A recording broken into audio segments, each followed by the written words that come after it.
There we go. We are live on YouTube today. We're going to be covering watercolor. Yippee! This is just some of our props that we had out for the thumbnail. But are you going to be? I think you should use your art pop. My art pop. Okay. Just because this is the list of colors. Sure, that is true. But like, I think. Oh yeah, sure. We'll do that.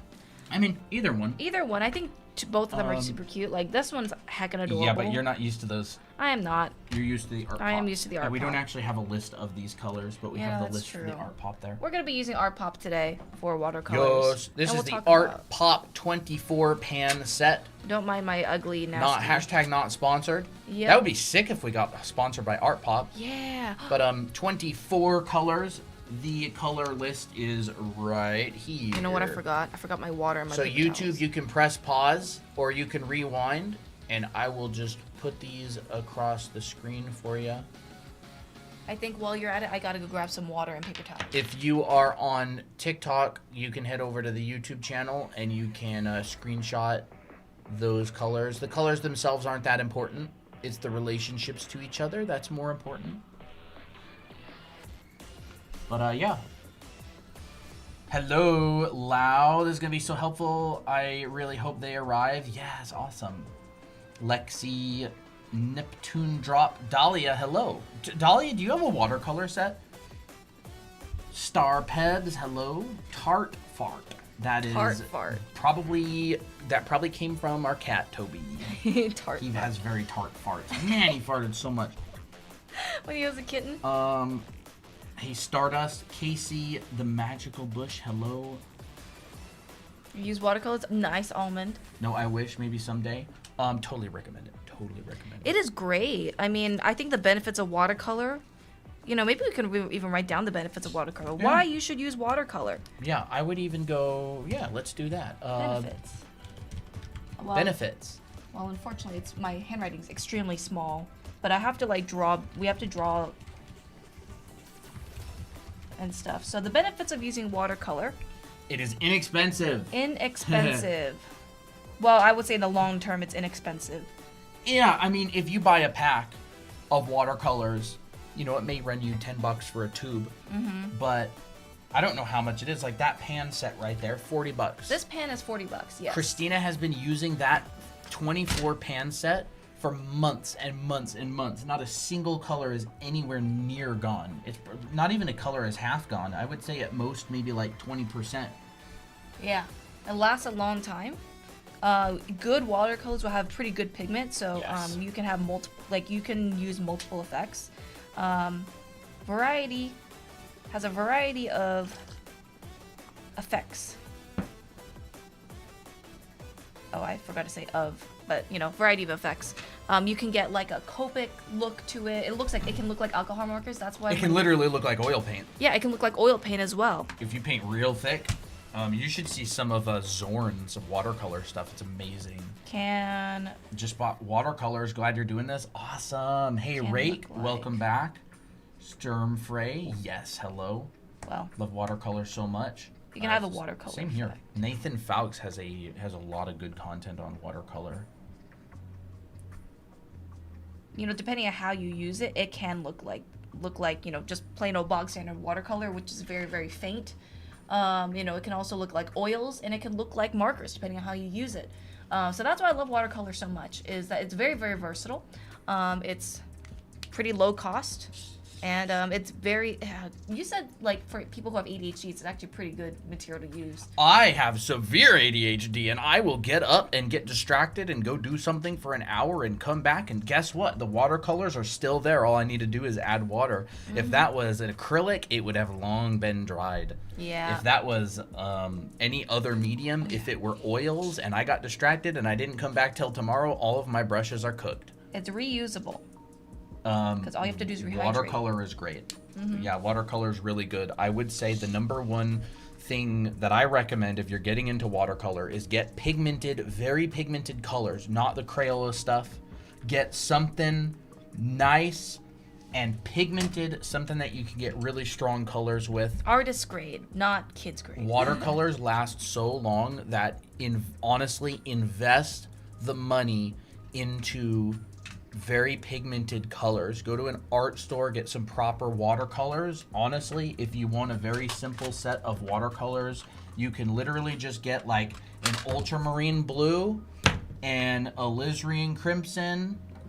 Don't have it with me for some reason, like a lemon yellow, a cad red. Yep. So this is Winsor Newton. I'll go grab. Yeah, go the grab. Others. So these are very common colors to use. A lot of artists will use a very similar color palette because this is a lot of the colors you'll use for just like nature, for drawing people, you know, for just really anything. Colton's gonna grab some more colors as well. I don't have a cad orange, unfortunately. We have a Winsor orange tubes. Yeah. So there's different kinds of watercolors to use. You have the tube type, which is like wet, and then you have the pans, which we'll talk about in a little bit. So these are the colors that a lot of people like to use, a lot of artists use. Let's start from warm to cool. How about that? We have cadmium yellow. There's multiple brands. Cad yellow. You can get cad yellow deep. You could get cad yellow light. A lot of people use cad yellow light. Yeah. We don't have a cad yellow light, or we do. I don't know where it is, but cad yellow is great. Mm-hmm. Cadmium yellow is perfect. This is a watercolor stream. Yes, this is a watercolor stream. So we're not answering any digital art questions. Any tips for anatomy on iPad? Do you have any tips for drawing anatomy digitally? A lot of videos on our YouTube channel and our TikTok. You can go check that out. Mm-hmm. Our YouTube channel is Draw Anime Academy. You can just go. We have a lot of stuff on anatomy. It's all digital. Yep. Here is an orange. I wish we had a cad orange. I did I order one? I don't remember. I don't know if you did, but this is the next on the list, which is an orange. Most people use a cad orange. This is a Winsor orange. Yeah. But bright or warm orange is great. Next we got alizarin crimson. That is a cool red. Alizarin crimson is a cool red. It's very good. Mm-hmm. And you can mix it with the cad orange or the cad yellow to create a very vibrant warm red. Mm-hmm. And next we got ultramarine blue. Very good color. Yep. Oh, that's not one of the main. Oh, it's not. Oh. That's Van Dyke brown. Oh, right? Oops. Yeah, that is Van Dyke brown. Just an ivory black. This is it. Oh yeah, ivory black. That's the whole set. That's right. And then white is the white of your paper. Yep. So with watercolor, white is going to be the white of your paper generally. There are people out there who will use gouache, which is like an opaque watercolor, to add highlights and stuff. We actually have a couple tubes of titanium white gouache. It's slipping out of my fingers. Okay. Sorry about that. I don't know where it is. It's right here. Okay, thank you. So this color palette itself, actually, funny enough, is a color palette that we learned from our oil painting teacher, Robert Lemler, and this was Ned Jacob. Ned Jacob was a painter. He passed away not too long ago, and he painted almost everything from life. He was a phenomenal painter. But this is the color palette. This is actually a photo that I took. Our oil painting teacher brought in his color palette. This is the palette. You've got on the left your alizarin crimson, you've got your cad orange, you've got your cad yellow, you've got your ultramarine blue deep he had, and then on the very right he put another dab of alizarin crimson. You can mix basically the entire rainbow out of this. You can mix your yellow and your blue and get green. You can mix your blue and your red and get purples. This is a very good limited palette. You can mix your orange and your blue to get grays and really dark. And then there's titanium white he used on the very left. This is a very, very good color palette, and it's really only 4 colors. Are these convenience colors on the bottom? No, that's orange and blue. Okay. Ultramarine and cad orange. Okay, and that's cool. how he mixes all his grays. Yeah. So you can literally just go, boom, cad orange. That's not a cad orange, but pretend it is. Alizarin crimson, cad yellow, ultramarine blue. That is an entire color palette. Mm-hmm. You can paint. I'm telling you right now, like, I'll find some of his work online, all right? Ned Jacob art. He's a very good Ned Jacob art. Here's some of his stuff. I have to be careful because he did paint like nude figures and stuff. It won't come up. This is some of his work. That was his color palette. Ned Jacob.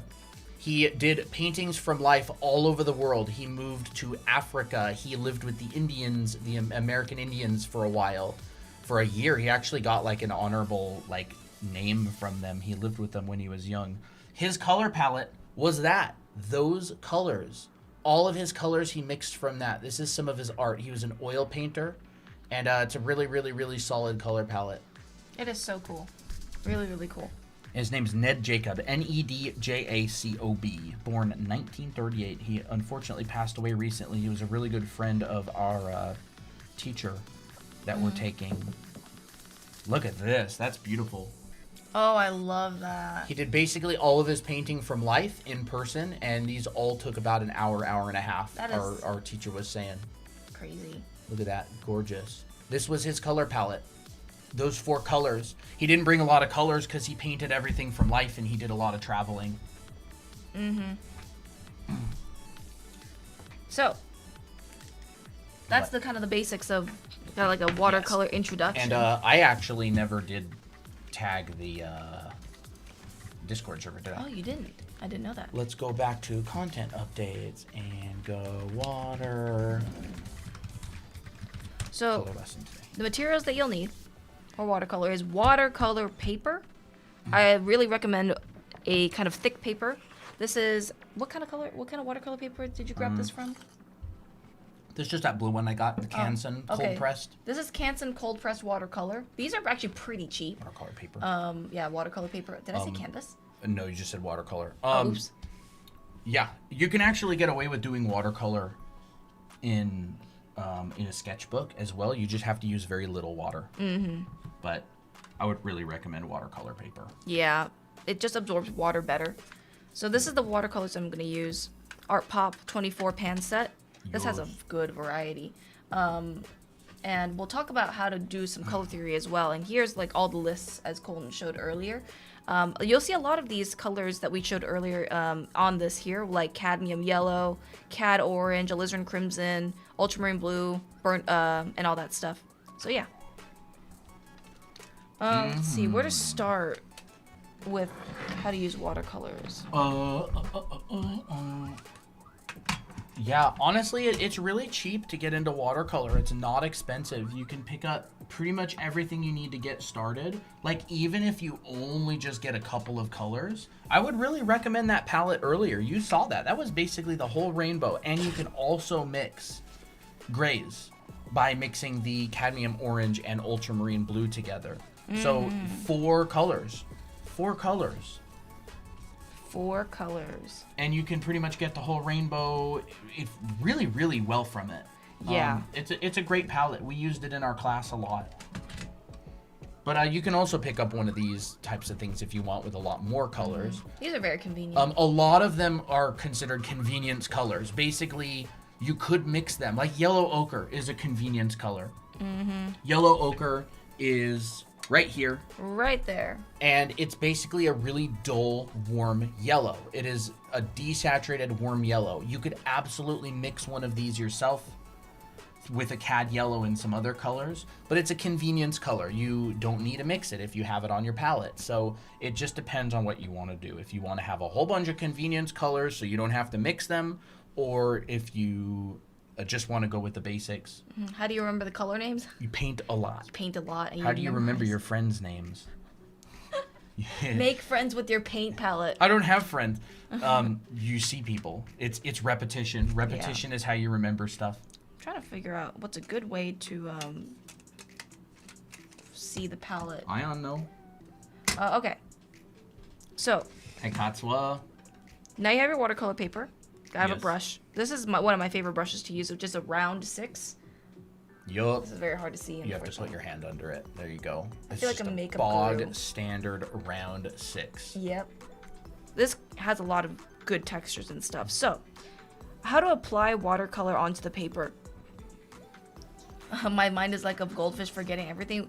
Well, the good thing is that even if you have selective memory, if you remember something that's important enough, you will be able to remember Yeah, like what's my character's name, Chuya? Do you remember what her name is? Oh, let me see. Wet Kiki, they say. Kiki. Yes, exactly. You know why? It's because I've told you 1,000 times. 1,000 times. If you you remember things that are repetition. Even people with very selective memory, it's repetition. It's important. So Miki is very important to you, and you've heard it a lot of times. Yeah, I knew it was an autocorrect probably. So there's a few ways you can apply watercolor onto paper, and they'll each have different effects. Yes. Obviously, it's activated by water, so wet your brush every time you need color. But there's a technique called wet on dry, which means you wet your brush, put the color in, and apply it on dry paper. Yeah. You can actually get really good texture by this. Really good If texture. you just barely wet your brush, and then you scrub it on something. What color should I use? I don't know, maybe like a red or something. Yeah, let's do this one. Actually, I need a bit more. Feel it's a little bit dry. There we go. You can go wet on dry. And look at that. Look at that nice. Here, I don't want to zoom in. Yeah, I don't want to zoom in either. We'll just hold it up. Oops. Wait. There you go. Really cool texture. Yeah, you can get a very nice texture with that brush. Wet on dry. And you can use that to get different effects. And if you don't want this texture, you can just wet your brush a little bit more. Maybe do another stroke next to it. Yeah. And then, okay, I wanted a little bit the same vibrancy, but smoother texture. There we go. Yeah. So to get a smoother texture, you add just a little bit more water. And we'll show it again. There we go. Rough versus smooth. I use a lot of the smooth, just because I want everything to be kind of uniform. But yeah. Miki is everyone's favorite. Yes. Hey, Froggy Draws. So now I enjoy streams like this. Yeah, it's kind of different, you know. Oh, another thing is that the less water that you use and the more pigment you have, very, very, very, very vibrant. So what I would do is I would just put a mold to cake the layers of color onto the brush. Yeah, like it looks like mashing it on there. You're mashing it on there, so. Like, I like doing this and kind of spinning the brush and getting it back and forth. So you can see how much paint is on that brush. That's gonna be a very vibrant color, especially if you're using colors with watercolors with a lot of pigment in them. Here you go. So let's test that out. Whoa, look at that. There you go. Holy crap. That's where you can even get the effect of like oils and stuff like that. You should see some of Nathan Fowlk's watercolor stuff. I'll look them up really quick and show you. Yep. You can keep going. And now when you add a little bit more water, what I do is I have a paper towel on hand, so I can dab the bit of the water away from the brush so it's not too wet. And then a little bit more water is now, it's still a vibrant color, but it's not as vibrant as this. So a lot of people don't really know how to control the amount of water that they use in their brush. And so what happens is, oh, look at that. Here's some of Nathan Fowlk's Holy crap. watercolor work. So this is watercolor. Very vibrant. He actually has a book. I have the book. I'll grab it. On watercolor and gouache, landscape painting. And it's really good. Yeah. I'll grab it. I'm going to add a little bit more water. And now it's very, very faint. Right, but the texture is still very even. So we got very, very intense with a lot of pigment, medium pigment, and very little pigment, which is more water.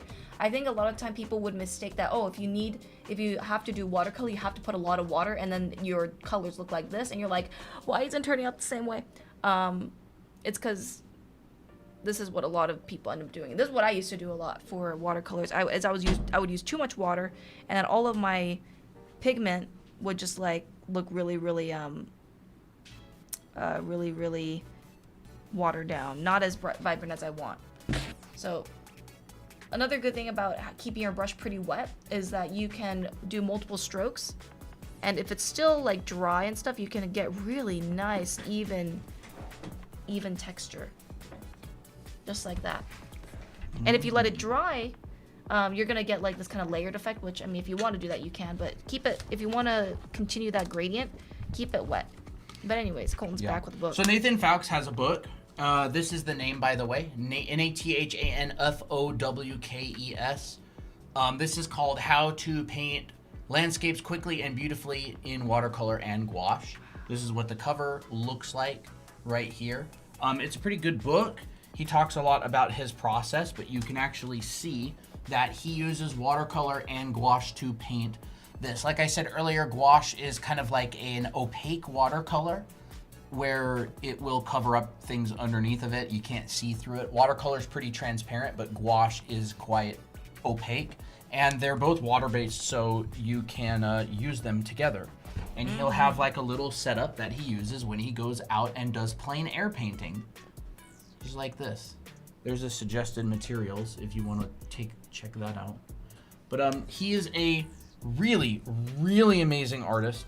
He worked for DreamWorks for a really long time. He did background art for stuff like The Prince of Egypt and a lot of those different shows like Puss in Boots and all that sort of thing.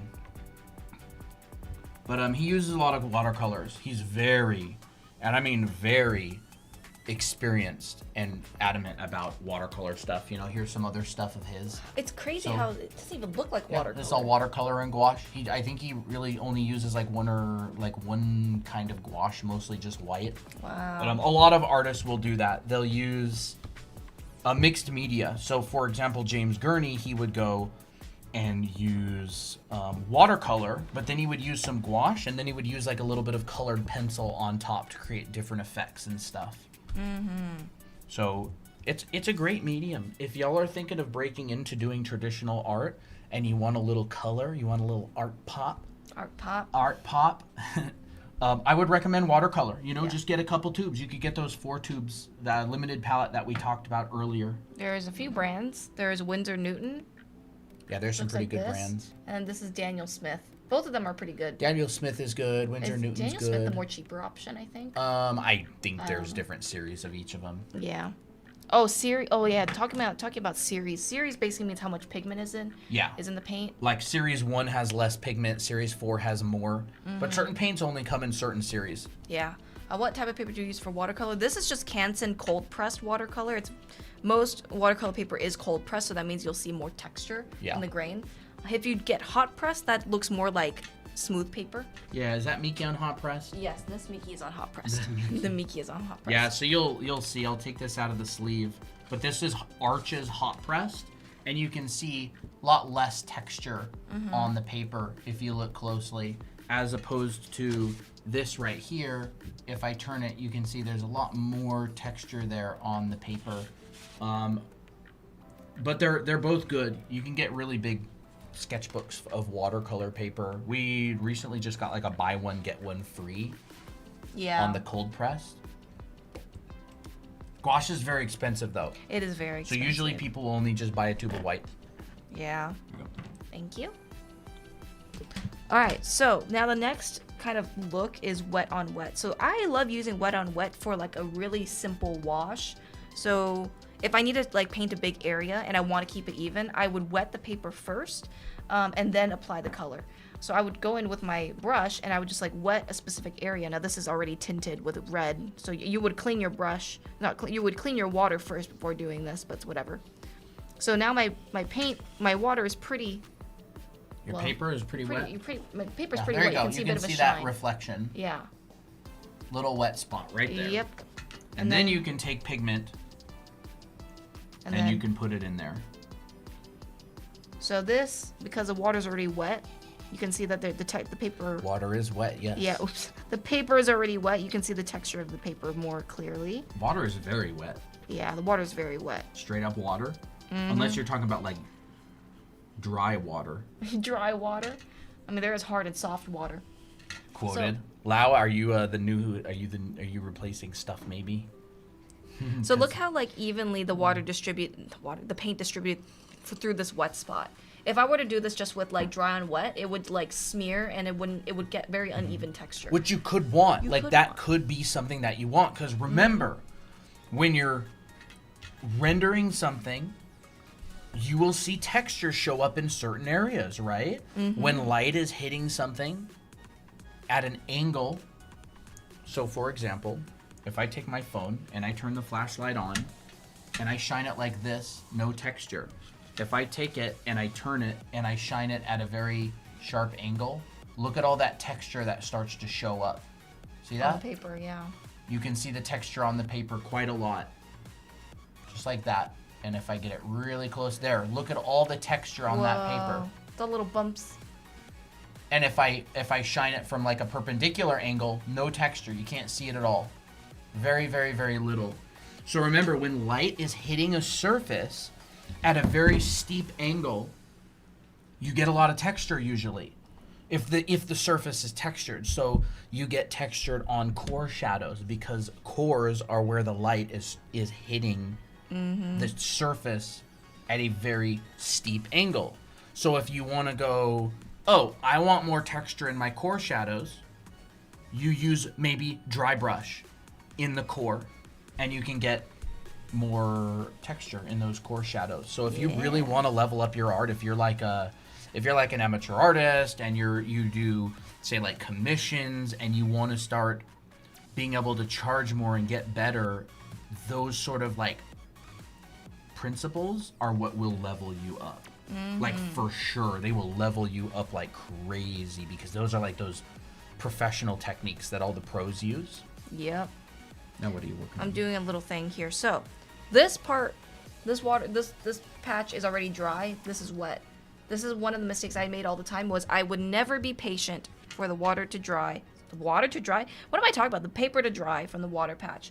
And then when I add in like a shadow, for example, let me get some like this blue here. When I add a shadow like this, everything will start getting like really muddy, and I'm like, oh, this is not the kind of vibe that I want. You know, it would start like melding together and stuff. So this will create a very, very soft edge. Great for if you want to do it this way. But if you want like a crisper effect, you would have to wait for this to dry and then add a separate. Is that dry yet? Yeah, that's pretty dry. It's mostly dry. So you could go in and you could get your blue and you could dry your brush quite a lot. This blue did you use? Yeah, I use that blue. Oh, you're going extra pigment on that. Yeah, for sure. Nice. And then you could go in here and you could get a really, really crisp edge on top of that if you want. Just like that. So you can see the difference in the hardness of the edge depends on how wet the paper is. And if it's wet, it likes to bleed over, so you really have to be careful with your control on that. Yeah. So you, in watercolor, like in oil painting or another medium, you would like smudge it, right? That kind of paper expensive? Not at all. No, we not at got all. this, we got a, how much was it? 30 pages or something of this. It's basically, I don't know what kind of paper sizes they use in South America, but basically this is like 9 by 12. It's kind of similar to A4. 30 pages, it's like $10, and we got buy one get one free. So we got 60 pages of this for like $10, $11. And if you cut it, we didn't even get it on sale. Like, go grab the one that we had gotten on sale. So you can check art stores. This is 12-inch by 12-inch, and it was 12 sheets. And it was $2.24. Super, super cheap. We got it on clearance. So it's very inexpensive. I'm not sure about the prices in your area though. But yeah, for us it's quite inexpensive, huh? It's bending. You're bending the image. The Mickey. Oh, that's not good. Thank you. I'm bending the Mickey. Yeah, sorry. The drawing of Mickey was like being bent. And I know if it got left there for days, it would be permanently warped. Is that Hobby Lobby? Yes, it is at Hobby Lobby. We got Yeah, that. Master's that Touch was. is the Hobby Lobby brand. Yeah. And What then the on last wet? set of paper we got was at Blick, and they just had a buy one get one free. So wet on wet is also great for like gradients and stuff. So like if I were to wet this area and I want like a gradient from like pale to like one color to another, wet on wet is perfect. So let's do like a green up in here. So you want to make like a gradient? Yeah. Like a big gradient? Yeah. All right, so we want a lot of paint up here, Yep. and we'll just chuck it at the top like this. I would drag some of the color down so it's like a little bit fainter. But yeah. And then you would essentially start dragging the color down as it goes downwards. There you go. Well, I like- Fox is here. I like doing that. Gradients are nice. And then we'll do a phthalo blue. How about that? Ooh. That is not phthalo blue. Oh, it's because my palette is on the opposite side. This is phthalo blue. What do you mean, like this? Yeah, I do it like that, yeah.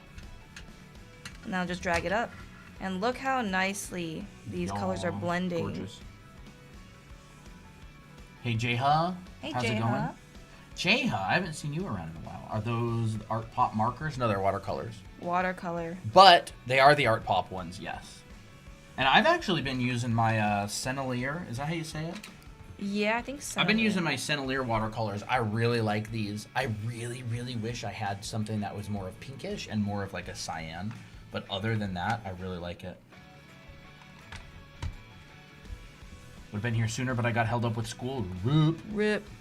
I'll drag this up. I know you do watercolor, Yeah. Fox, so maybe this will be useful. Mm-hmm. Well, I feel like if I were to make the watercolor more like of a gradient, I would just keep pushing the colors up. And just mix the colors in the middle. But, you know, you can get a pretty good smooth gradient just by doing that. Where is the phthalo green? This is phthalo green. So if you're going to be doing a line work with watercolor, you're going to make sure that your ink does not bleed, at least if you don't want it to bleed. You could do it if you want it to bleed, but you want something that's waterproof. Mm-hmm. This Faber-Castell is waterproof. Yep.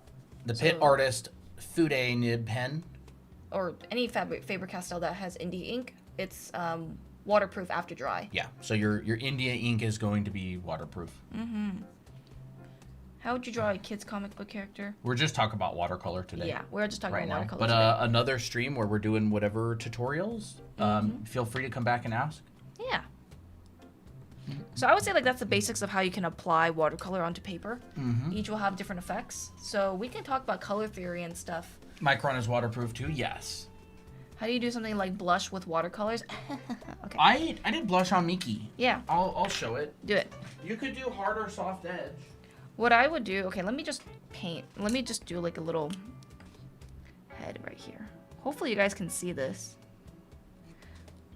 What I would do, and it's kind of finicky sometimes, but Colton can show his first. So it really depends, right? If you want a hard edge or a soft edge. So I did this Mickey. It's cute. And she's got a blush. And you can see that I sort of went for more of a hard edged blush. Mm-hmm. You can see on her cheeks there's blush. And it's really the same effect on her leg and her arm and all of that. So I kind of went for a little bit more of a graphical style where the edges are a little bit harder. Do you mean like you want like a soft edge? blush? There are watercolor brushes that are kind of like a makeup brush. Yeah.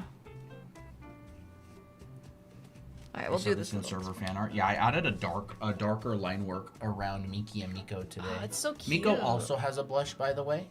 And you can see I just saturated a little bit. I tried not to darken the value too much, and then I just put a little dot on there.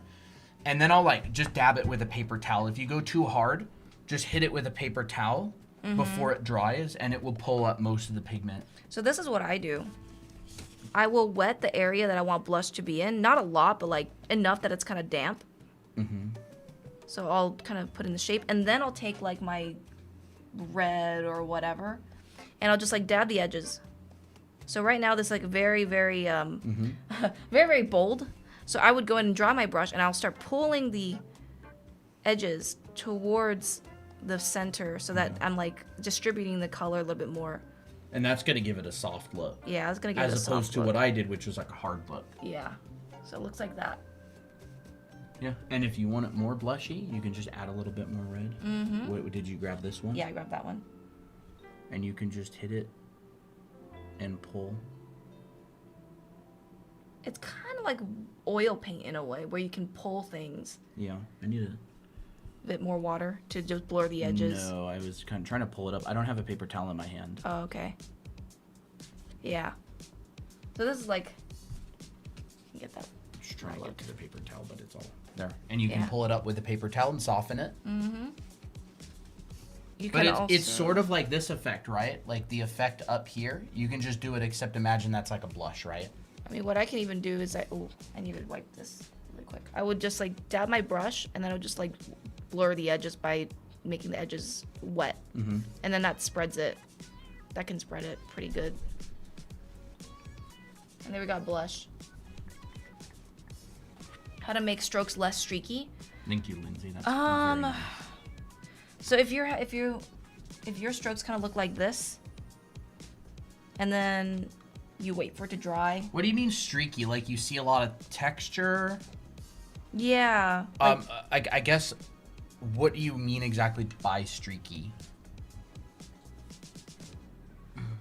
Do you mean like you can actually see the brushstrokes? Like you don't want to see the brushstrokes anymore?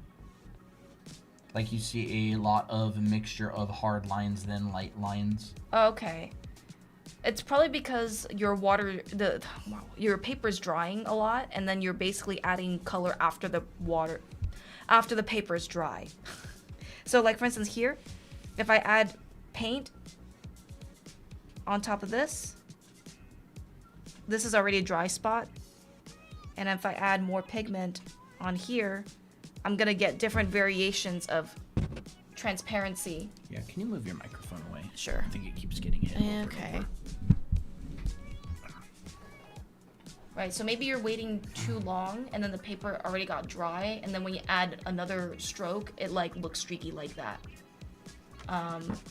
So what I would do is Yeah, if you want to have a smoother look, you kind of have to keep your paper from drying in between, or you have to be very strategic about what areas you fill in and let dry. yeah, you can use a bigger brush and just kind of work a bit faster. So like if I'm painting this area right here, this looks very, very smooth because I'm keeping the brush pretty wet, and I'm just spreading it pretty quickly. So I don't get all that streaky look. Mm-hmm. And the bigger your brush is, the larger area that you can work with. So that's another thing as well. I either add too much water or too little water. Yeah, I get it. I do that too.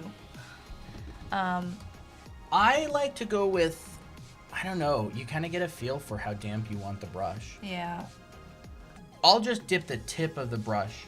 like just like this. Yeah. Boop, boop, just to get some of that water away from the brush. Yeah. Like I was messing a little bit. I did a pretty dry piece, little sketch last night.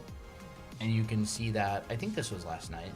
And you can see that like I have a lot of brush strokes in there, and I'm really focusing on controlling like the strokes and the depth. But you can see that I use the streaks to go help with the perspective of the road, for example. And this is it's a really small piece. Like that's how, it's a couple inches, you know. It's cute. So you can use those streaks to help reinforce form or perspective or whatever. And that's just brush, that's like would go under the category of brush economy, which is in anything, right? Brush economy would be, I actually want to write that down. Brush to cover it. Brush economy would basically be your planning of and layering of brush strokes in order to help get the message across of what you want. Mm-hmm. So you could use brush strokes to say reinforce the form. It's kind of like hatching, right? If you draw, you know how, like you could draw a cylinder, for example. Like let's just take this, right? You'll take a cylinder, right? And now you can hatch along the form of this cylinder, and you could turn it a little bit and hatch. Turn it and hatch. So you're using the marks to describe the form, right? Like they kind of almost wrap around it. Think of brushstrokes in the same way. What direction are you going with the brushstrokes? And you could actually find that you may want more brushstrokes. Mm-hmm. You may want more brushstrokes because now you're using them more effectively, and brushstrokes actually create a really, really beautiful effect. Like for instance, if this is hair, I can define the edges by pushing my brush strokes along the grain of like where this is going. Mm-hmm. And that might not have been something that you considered before. Maybe it's like, oh, I want everything to be super soft or super, like a super good gradient. And you would use brush strokes to reinforce the form, sort of like you do with a line drawing or like pen and ink. What watercolor brand do you guys think is good? There's a lot of good ones.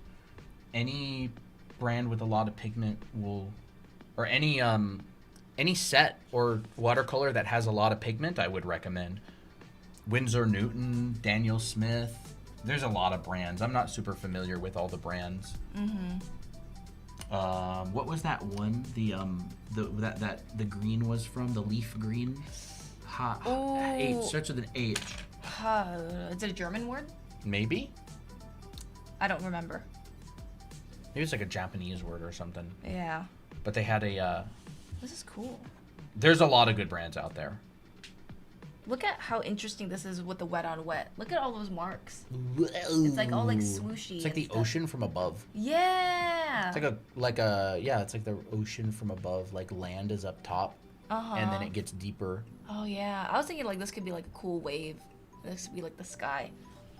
Very interesting effects that you can get. You know, and I feel like when you do wet on wet, you're more likely to get these edges. So I think it's cool. You know. Have you guys ever used watercolor pencils before?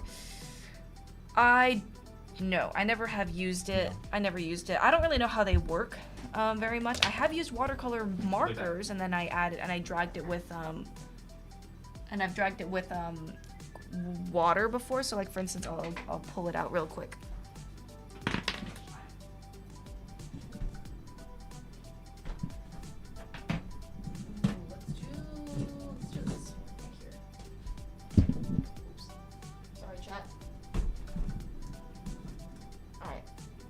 So this is a watercolor marker. I love these. I actually use these a lot for our watercolor drawings for our promotion for anime art school. And this is basically just watercolor, very, very pigmented watercolor. And all you have to do to spread the color is just add water. Yeah. Someone had the wrong house. I was like, why are there kids at our front door? Oh. And they're like carrying a case of water. I was like, what? They're like, oh, we got the wrong house. Oh. How do you avoid the hard edges? Keep your paper wet and work quickly. So this is where you can drag the color down. I love using watercolor markers as well. It's so cool. I love it. It's so cool. Good. It's so good. And you can like really bend it to your will. You can smooth it out because the paper's already wet. Why do I keep saying the water's wet? Watercolor pencils. Yeah, watercolor pencils are great. It's similar to this, except it's almost like you draw with the piece of watercolor puck or whatever it's called. What is it? Half pan? Half pan, yeah. But they're good. How do you avoid the hard edges?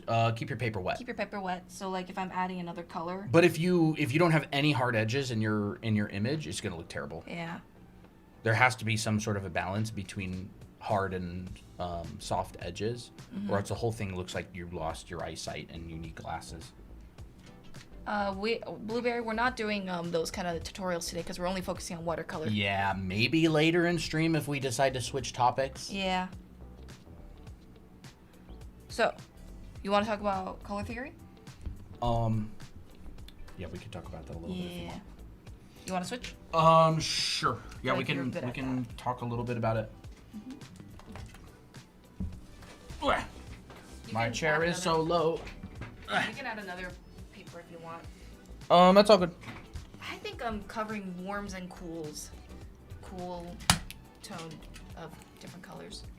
Yes, so we're going to cover a little bit of color theory. As you can see here, the color wheel. This is actually a sick little color wheel. It's called a pocket color wheel. They're way too expensive. I would just take a screenshot of this and keep it on your phone. Don't buy one of these unless you want to get scammed like I did. But it's really cool when you can actually like turn the thing. Oh yeah, it's absolutely sick. They're really cool. They are very expensive though because I don't know why exactly, but they're really nice. It's like a little pocket color wheel. I never actually turned the thing. I forgot it turns.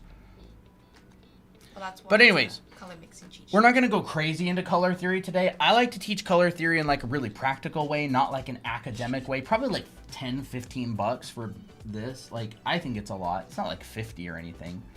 But when I teach color theory, I've been teaching painting for a really long time. All right. Color is color, whether you're drawing digitally, whether you're drawing traditionally, and to prove it, the color red is the color red, whether it's on a screen. This is not the right iPad. Where's my iPad? The color red is the color red. The color green is the color green. A cool green is cool. A warm green is warm, whether it's on a piece of paper or on a screen. It's simply the technicalities of the medium that are different. All right? This is a watercolor stream, but I've been teaching color theory for a long time. This is what some of my work looks like. This is the type of stuff that I do. I was a background environment artist for games for a really long time, and then Christine and I started Anime Academy. But this is what some of my work looks like. I've been working with color for a long time. I've taught it many, many times, and I like to teach it in like a really practical, interesting way that's more geared towards how do I use it and what do I think about, rather than like all of the more academic stuff that I also think is useful, but I don't see this taught that much. So that's why I teach it this way. So you've got the most important thing that most painters think about, and we've taken a lot of painting classes, is warm and cool, right? Think in terms of warm and cool. If I've got a color, right? If I've got a color anywhere, this is a green, right? If I want to warm it up, I go towards yellow. If I want to cool it down, I go towards blue.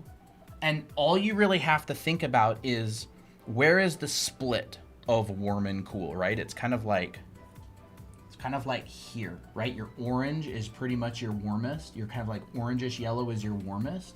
And then this sort of like blue, cyanish blue is your coolest. And moving towards this point gets you cooler. Moving towards this point gets you warmer.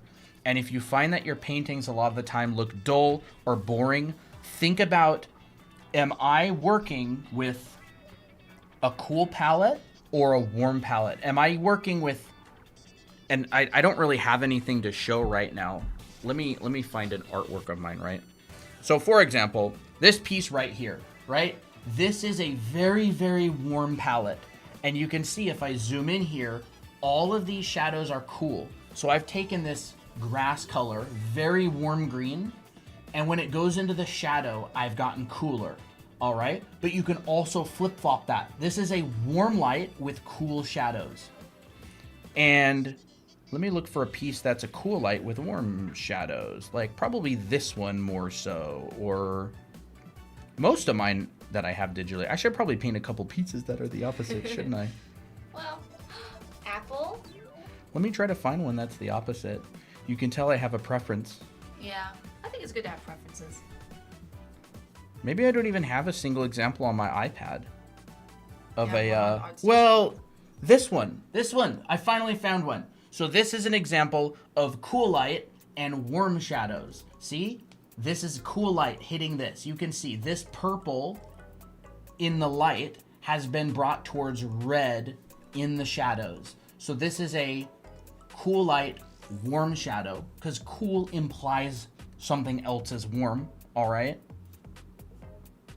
And then this one, which is actually the exact same piece, is warm light and cool shadows. So you can see, look, here is the white, I have gone blue in the shadows. And the reason for that is because I've got a sky that's blue that's filling all my shadows. So that would be a secondary light. And painting got a lot easier for me when I decided if I start, I'm actually really used to this color palette now. So I'm going to use this color palette. Want to do Applejack Cam?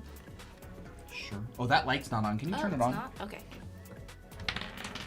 Or else Applejack's going to be very dark. So for example, I've got a green here. Can you see this on TikTok? Here we go. I've got a green here, right? You know, I've run into a problem. I'm just going to do this. Can you take this away? Yes, I can. I've got a green here. That's a very, very warm green. I just touched it. It's a very warm green. If I want to cool this down, I'm going towards blue. So I can add a little bit of blue to it, and I can cool it down. All right? So green, cooling it down, adding blue. And so, for example, if this is a patch of grass, do I have that little patch of grass like demo that I did? Is it in the front of this book? No, it's not. Where was that? Probably in a different sketchbook. I have it in some sketchbook. But essentially, I painted like a little patch of grass, and all of the shadows were cooler and all of the lights were warmer. But you can flip this. You can do the opposite. You could go cool light, warm shadow. If you're doing still lifes, if you're taking like an oil painting class, if you do a still life, they'll give you a light bulb, and it's either a cool bulb or a warm bulb. What camera are y'all using? We're using a Sony ZV-1, a vlogging camera. We have 2 of them. We got one right here, and we got one right here. I'm gonna turn the evaporated cooler on. It's kind of warm. Sure. So if I sketch out a little scene here, all right? Let's just go and create a little ground plane. There we go. And then, I don't know, let's just make like a little rock. And there's my perspective.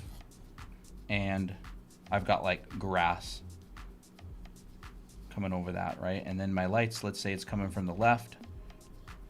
Here's my cast shadow.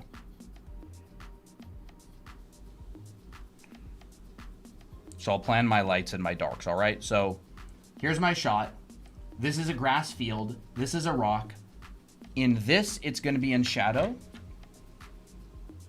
And in this, it's gonna be in light. So let's just say I come in here and I go, I need to wipe this cool off of my brush. Let's just say I got a nice warm grass, all right? So we'll come in here, we'll get a nice warm green. I'll wet it a little bit. Chuck it in there. Maybe I'll go even more yellow. I'm gonna pull a little bit of that yellow from my thing and go there, all right? So now I can go and I'm gonna start thinking about like shapes, all right? Let's go here and let's think about shapes. I'm drawing in perspective, I'm painting in perspective, and I'm thinking in terms of just some shapes, all right? And I'll even just touch a little bit of, say, a little bit of a cooler green, but just a touch, because I want a little bit of variation within my light, all right? So I cooled it down just a touch.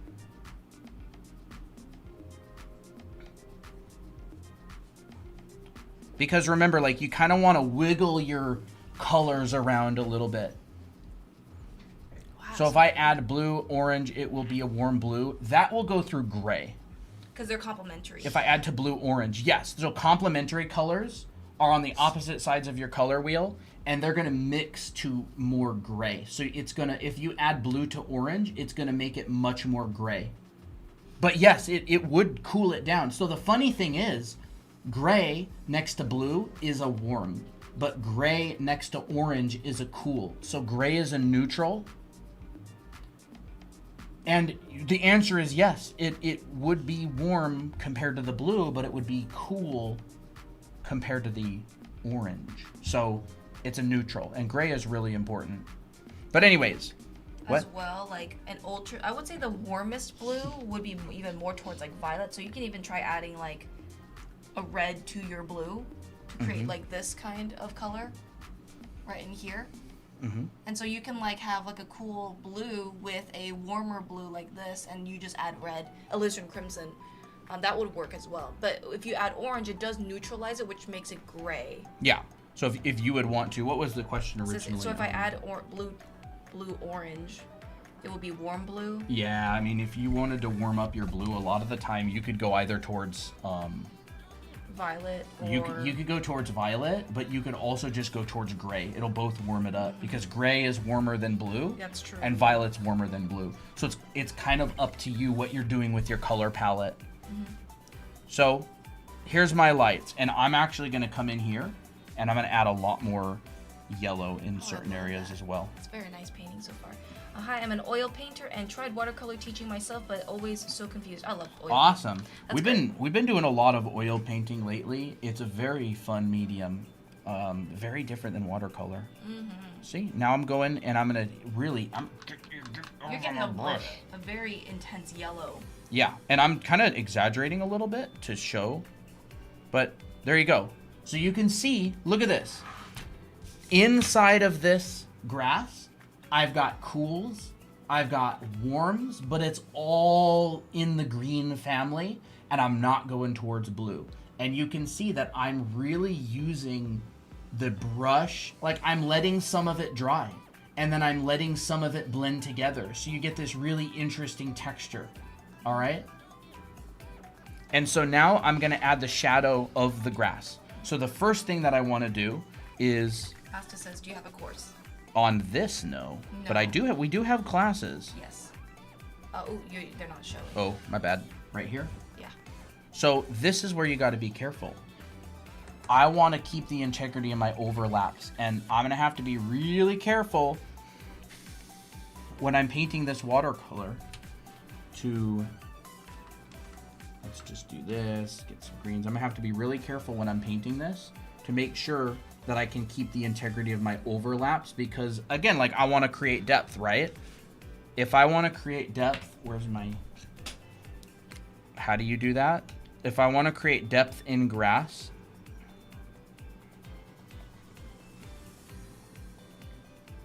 I want to create this kind of effect.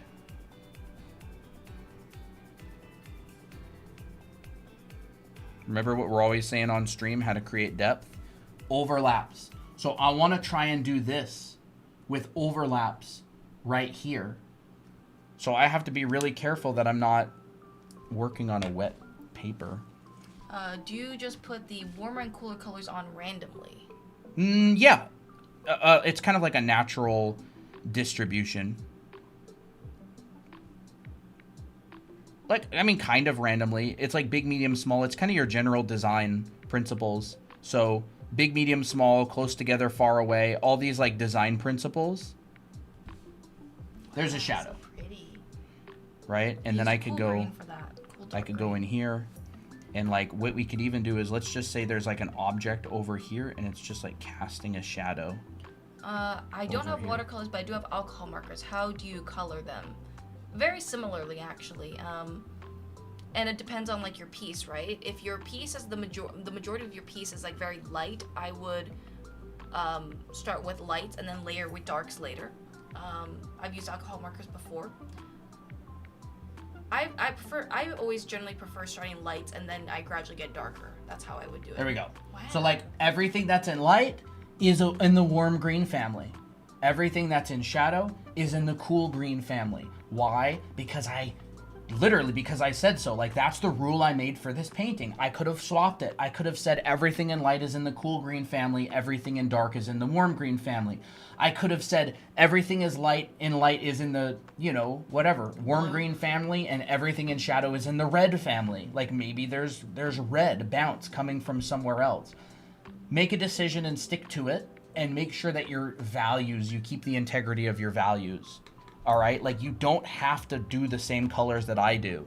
Just remember that, like, when you decide on something, try to make some sort of logic behind it. I've got sunlight lighting the grass. I've got blue sky filling the shadows as a secondary light. Can it be cool shadows and warm? Yeah. Mm-hmm. Wait, cool shadows and warm? Like, warm light? Wait. What? I guess it was a little bit of a incomplete question, it sounds like. Do you mean like, can the cool shadows be warm? In one moment can it be cool shadow? Oh, like cool and warm? No, I mean, cool implies something else is warm, and warm implies something else is cool. But you could have, for example, so there is something, and this is pretty common with like people who paint outdoors. So, and this is good, like, this is worth talking about. So you've got an object.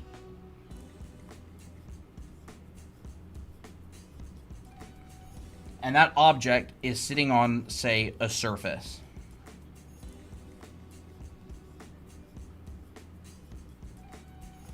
That object is casting a shadow. Let's just say my shadow goes like this.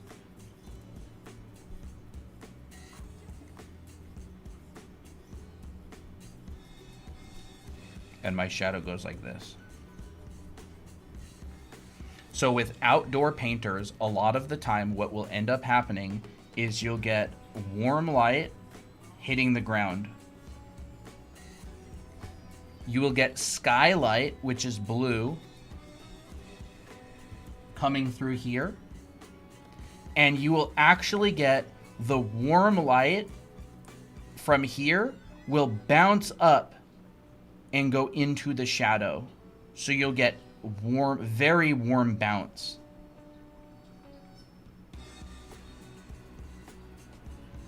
But this surface, the ground, is facing the sky. This surface is facing the sky and the ground. This surface is facing the sun. So what ends up happening a lot of the time is you will get cool shadows if those planes are facing upwards towards the sky. You will get warm shadows on objects that are like kind of facing the side because they're getting bounce from the ground. And so in outdoor painting, this is common.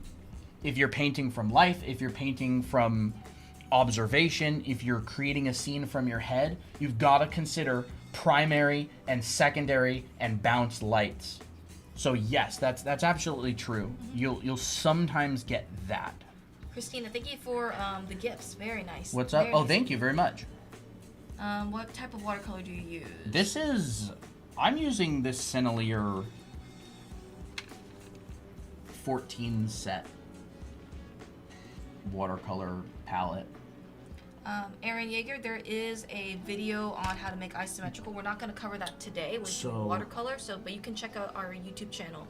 It's Draw Anime Academy, and there's a video on that, how to draw both eyes at any angle. So let's say I come down here, I grab a little bit of maybe like Payne's Gray.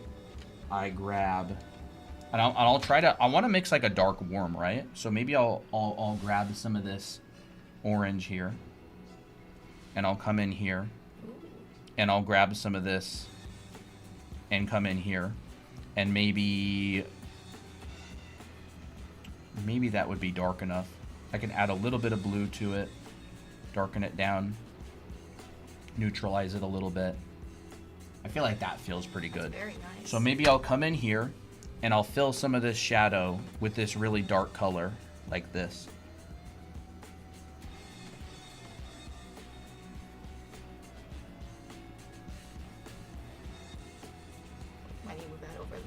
Something like this, maybe. Wow. Is this dirt or is it rock? It's like a dirt-colored rock. Dirt-colored rock. A dirt-colored rock. Yeah. So, and I can just chuck a little bit of blue in there, and I can go like, you know what? Wait, is that my green? No, that's my blue. I can chuck a little bit of blue in there if I feel like it's not quite cutting it. Maybe like this. And the colors that I use are not all that important. It's more about the separation of light and dark. That's like the more important thing. As long as I'm generally, like, you can get away with a lot. You can really get away with a lot. So there's like the dark side of a rock, for example, right? And maybe I went a little bit dark with it. And so I just go, I'm just going to press a paper towel on it a little bit.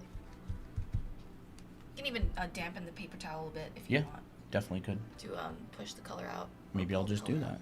Right? So I'll just take a little part of my paper towel, I'll just wet it, and then I'll just go, ooh, and I can pull some of that color, almost like a kneaded eraser.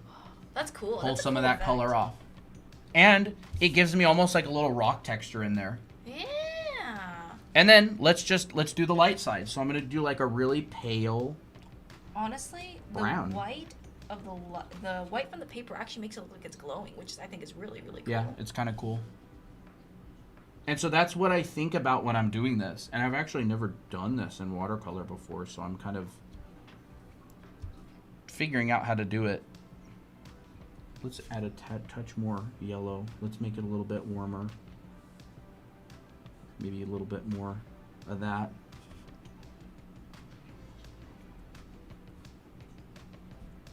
Maybe something like that. Dab it out. Dab it a little bit. Wow. There.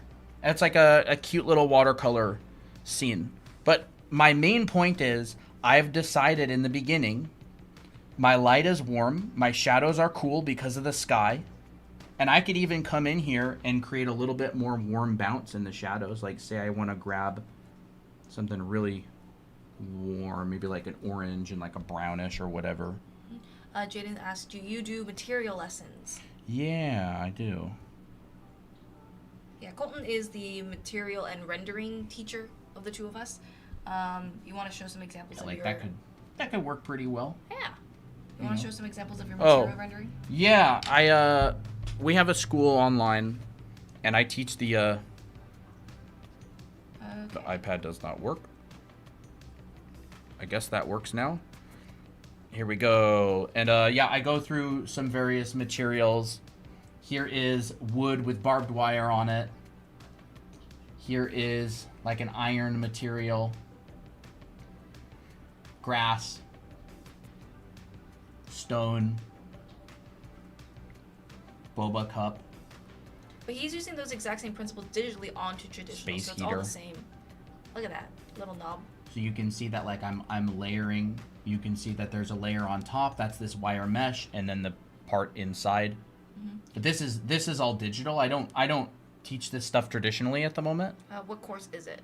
It is called Anime Art School, and I need to find my card. If you want to look at it and check it out, you can take a screenshot of this. Drawanime.com. That is our website. That is our URL. Don't Google this. Just type it into your browser. And then Anime Art School is going to be the yellow button. And it's like a year-long program with a whole bunch of classes. I teach the painting classes and the perspective classes. Christina teaches the anatomy, the costume drawing, the figure drawing stuff, and the character design stuff. But there you go. And we teach all this stuff. Of course, it's digital, but red is red, blue is blue, green is green. A green is green on a screen. That's kind of rhymed, didn't it? Do you learn portraits of humans? Portraits? There is not a portraiture class. There's not a portraiture class. There is a section in the anime heads, faces, and expressions where you cover like the skull and the planes of the head. Yes. But it's not it's not geared towards people who want to be able to do like realistic portraits. It's like a foundation school that has an anime twist. But anyways. But I would say proportion-wise, it would be very similar to like real people. Yeah. Watch that. It's the exact same way that I would paint.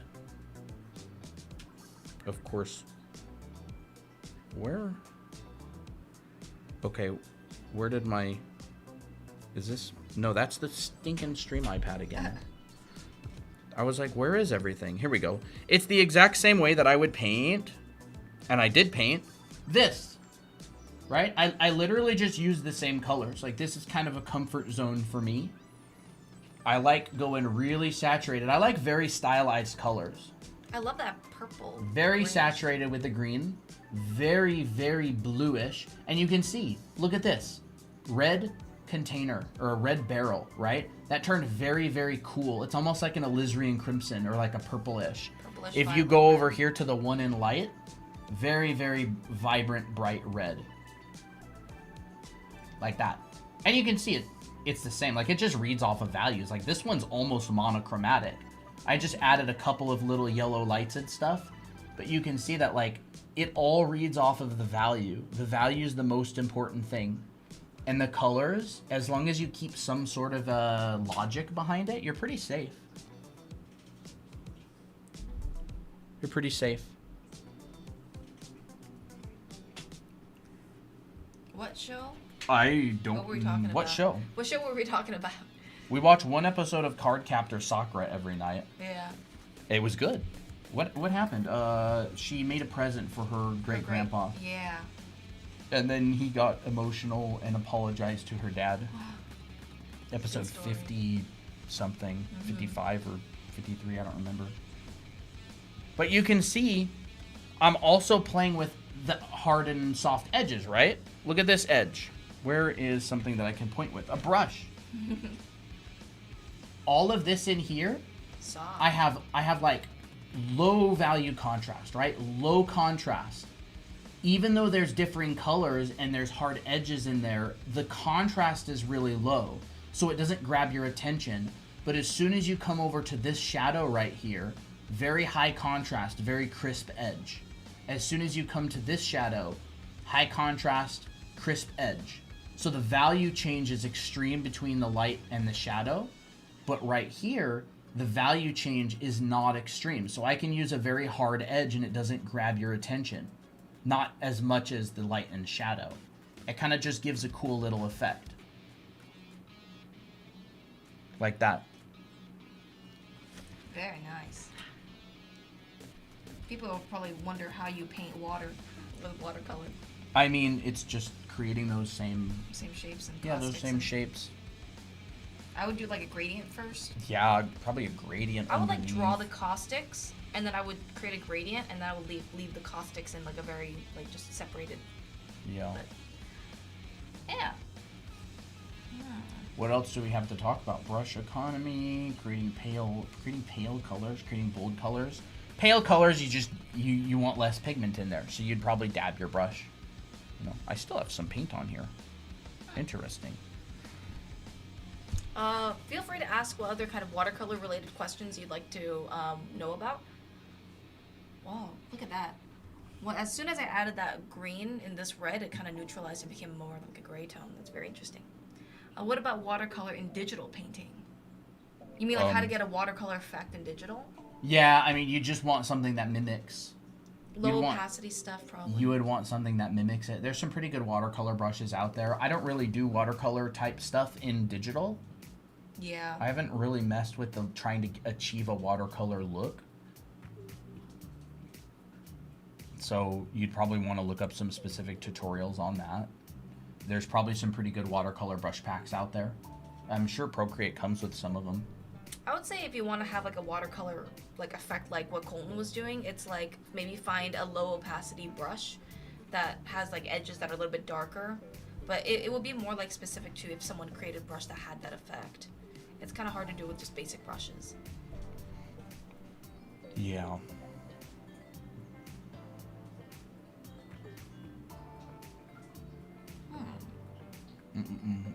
How do you mix a skin-ish color? Ooh. Christina, well, people have different colored skin, so that really, really, really depends on the color of skin.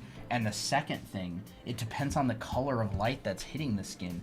Is what color of skin do they have, and what color of light is hitting the skin? If it's my skin and I had a cool light shining on it, it'd be a different color than if it was my skin and I had a warm light. Even subtle differences. Well, like if you look at our skin tones between the two of us, I actually have a warmer skin tone. We have different skin tones here. I have look at that. Yeah, I have more yellowish very skin different. tone. His is more like pinkish. So Pink, like a baby's bottom. cute. So yeah, you can also differentiate between that. Like if you were to make for watercolor, for example, alizarin crimson is great for cooler skin tones. Oops, which is what Colton Zoom out has. again if you want. No, that's fine. Just keep it like that. All right. I'm zooming in. My kind of skin tone is more like orangish with a bit of brown, a warmer brown. Colton's would be like a kind of like a pinkish brown. But you would just, if you were to do like fair skin tones, you would just make it pale by adding more water. Let's see here. I do have some demos on it, but like for instance, if I were to just mix it something really quick, this brown, if I were to just put it in here, is pretty like neutral. If I want to warm it up, I would add a little bit of orange. So it has this tone and maybe a little bit of yellow to touch. Maybe a little bit more. There we go. And then if I want to make it more pale, you know, that would be like a medium skin tone that's a bit more more on the yellow side. And then you could just hit it, dab it out. dab it, and then you got like a really pale skin It's like a tone. Mickey skin tone. Yeah. And if you want to warm it up, you would add some of this alizarin crimson, which is a cool red. Is that alizarin crimson? Yeah, I believe. Doesn't look like it. It's Yeah, this it's got to be an alizarin crimson. one. Okay. You got one. You have Yeah, your I color. do. So here's very, very red, but dab it out, Yeah. and then you'll see that it's become more of like a Pink. pinkish skin tone just by dabbing it out. Yeah. So, I mean, it's really the way you would mix any other colors, right? You basically go, what hue is it? How light or dark is it? And how saturated is it? And then you'd use your color mixing skills in order to mix it. My color always You work like. on it. Oh, go ahead. Oh, someone asked earlier, any tips on painting with gouache? I don't really paint with gouache a lot. I don't have a lot of experience with it. So maybe in the future we'll dabble in it. Hey, Artemis. Hey, Artemis. And then we had how do y'all work on water control? We talked about that earlier in the stream. If you want to go to our YouTube channel and rewind the stream, you can. There were a bunch of different demos over here. but essentially your control is going to have to do with how wet or dry stuff is. So if you want to have, you know, A very intense color. a pretty dry brush, you can do that. Like, look at... It's mostly pigment, not in a dry brush. Yeah, so like my brush is pretty dry. But... And I can get a very dry brush look like that. But if I wet my brush a lot more and I use some more of this purple, I can get more of a look like that. So it depends what you're going for. I would use this a lot when it comes to like texture. Harsh textures. Like if you want a texture on something, if you want a texture, you know, I didn't really do that over here, but if you would want to texture a rock, or you could even do that on the grass instead of what I did. And it just depends on how wet. So you got like wet on dry, which is like what I did right here. Or you do like wet on wet, which is like you wet the paper first, you kind of let it soak in the water, and then you go over it, and that's where you can create really subtle gradients and really nice transitions between colors and values. Mm-hmm. My color is always like dirty. I don't know why, but I like it when portraits are like a little dirty. It may be because That would be a value issue. that would be a value issue, but it also could be like if you notice that your color isn't as vibrant, it's a bit more like grayish, brownish. It could be because your water is dirty, so you need to change it out. You know. Yeah. How did you collaborate / find each other cool to see artists working together? We met each other on Art Amino, Yeah, but we we've been did. married for over 5 years, and Uh-huh. yeah, we both do art. We take art classes together. We published 2 books together. You know, we got books. We built a bunch of classes together. We have an online school that we teach together. So here's, We gotta zoom out now. yeah. I gotta make. I don't actually know what the proper zoom is anymore. Yeah. Yeah, we published 2 books here. We're kind of like a husband and wife art duo. Kinda. We are. I mean, I would consider us as one, Yeah. Kind but it's kind of funny that things ended up like that. Yeah. We have some friends who are one of them is an ambulance driver and one of them's a nurse, and they're kind of like the medical duo. The medical duo. Yeah. And then we played D&D with them. It happens. Yep. You never know where you find love at.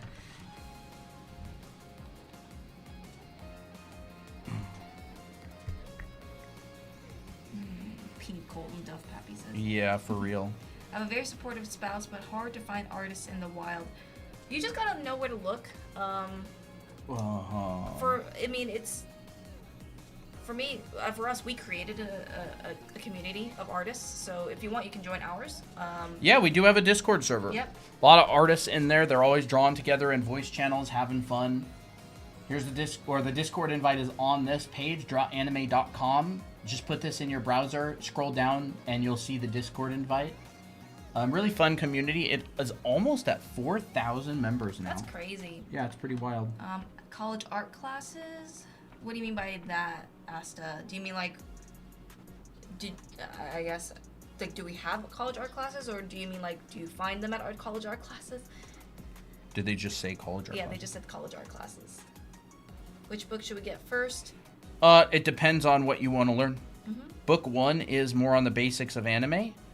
Like it includes sections on anatomy, proportion, color, heads, faces, eyes. Book 2 is more of a character design book. Mm-hmm. Ooh, another place to find people in person. We actually met one of our artist friends at a Hobby Lobby store. At Yeah. Hobby Lobby, which is a arts and crafts store. Yeah. You can find artists there, and there's also like different artist guilds, I guess. Yeah, art stores, they'll have like local artist guilds and stuff. Mm-hmm.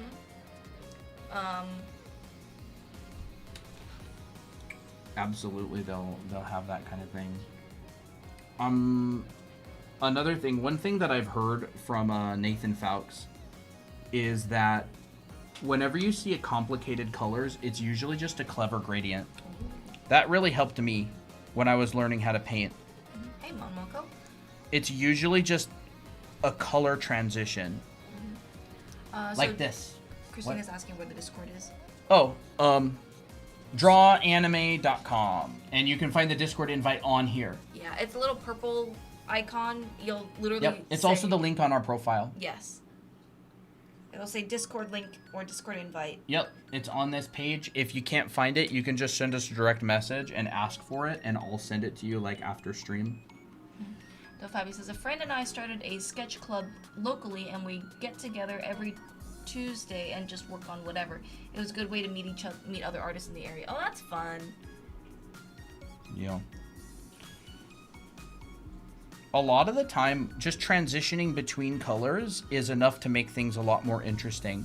Like, and pay attention to your values too. So for example, like, you know, I could have a purplish, right? Maybe like a purplish down here.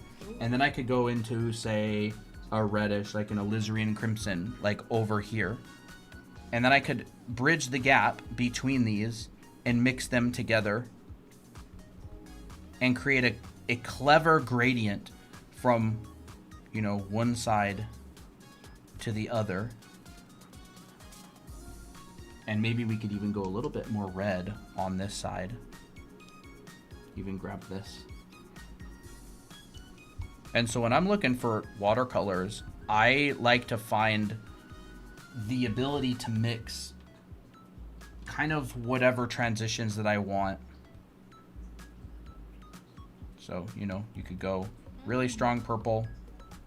That's a very, very strong purple. Very dark. And then I could come over here and grab a really vibrant red. How long have y'all been live? I missed so much. We've been live for about an hour and 30 minutes. Hour and 26 minutes to be exact. You can create a gradient between colors. That's, I mean, I really did that here. I just had a bunch of yellows and warm greens and maybe a couple specks of coolish greens. And it created that effect. Just like that. You don't have to do this same style. This is just an example of what you could do. Awesome Katsua. I do hope that you'll be able to get your package. They said it's delivered, and they're holding it, but they couldn't find it there for some reason. I don't know. That's weird. No clue. I think you might have a problem with your post office. It's possible. Yeah, I don't know. I don't know.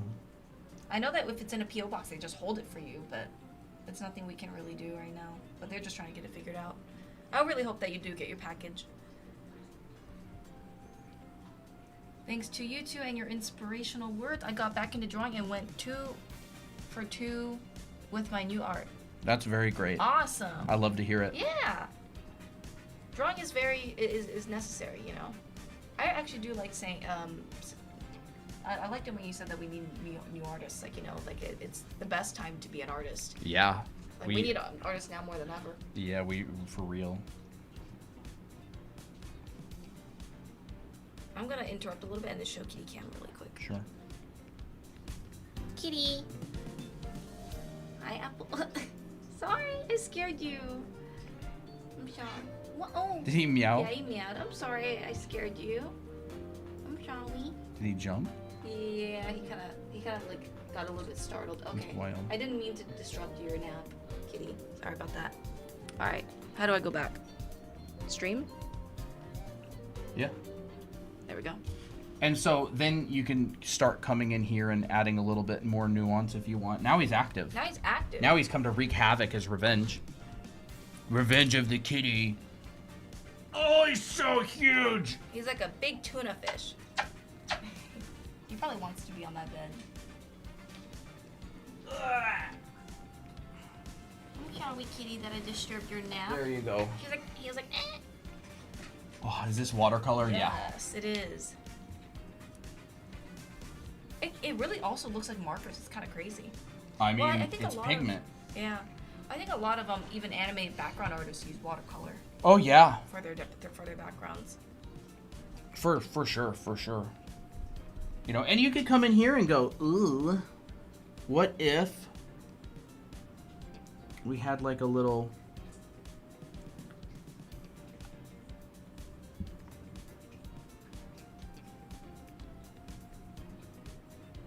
Oh, what is this? Blood? No, flowers. Maybe little flowers. That's cute. We'll see if we can get it working. What else? Ideally, I would like something light on top of it. This is where you would use gouache. Yeah. Well, thing is watercolor, when it's already dry, it kind of acts like a multiply layer. Yeah, it does. It really does. What if we try to purple? Oh boy, here he is. Here he comes. What if we try to purple? Hi there. What you doing? Not really working in great, is it? I didn't plan flowers from the beginning. Yeah. Whoa. Whoa. He's like slipping and Just push him out. There. He is a big kitty. You just draw with watercolors? No, I almost never draw with watercolors, just a little bit lately. Are you a good boy? I do almost exclusively digital, though we've been oil painting a lot lately too. But like you can see, I'm adding a little bit of texture into the shadows to maybe make things a little bit more interesting. I think I went a little overboard with it. I don't think so. What's the name of your books? Anime Academy How to Draw Manga. And Anime Academy How to Draw Characters. Those are 2 books. Yep, and this is what the covers look like. They're on Amazon. Here is book number 1. Book number 2. That's book number 2, not book number 1. Here's book number 2, and here is book number 1.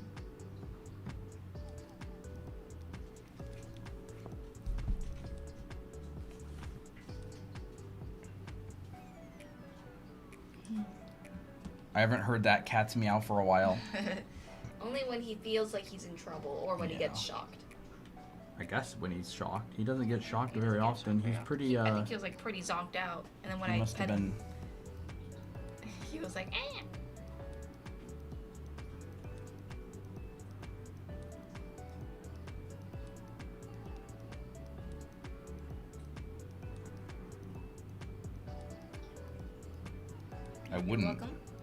I wouldn't add any more detail to this. You're just noodling. Maybe do another scene. Maybe do like. Why don't you do a anime character? Sure, I'll do an anime character. That'd be fun.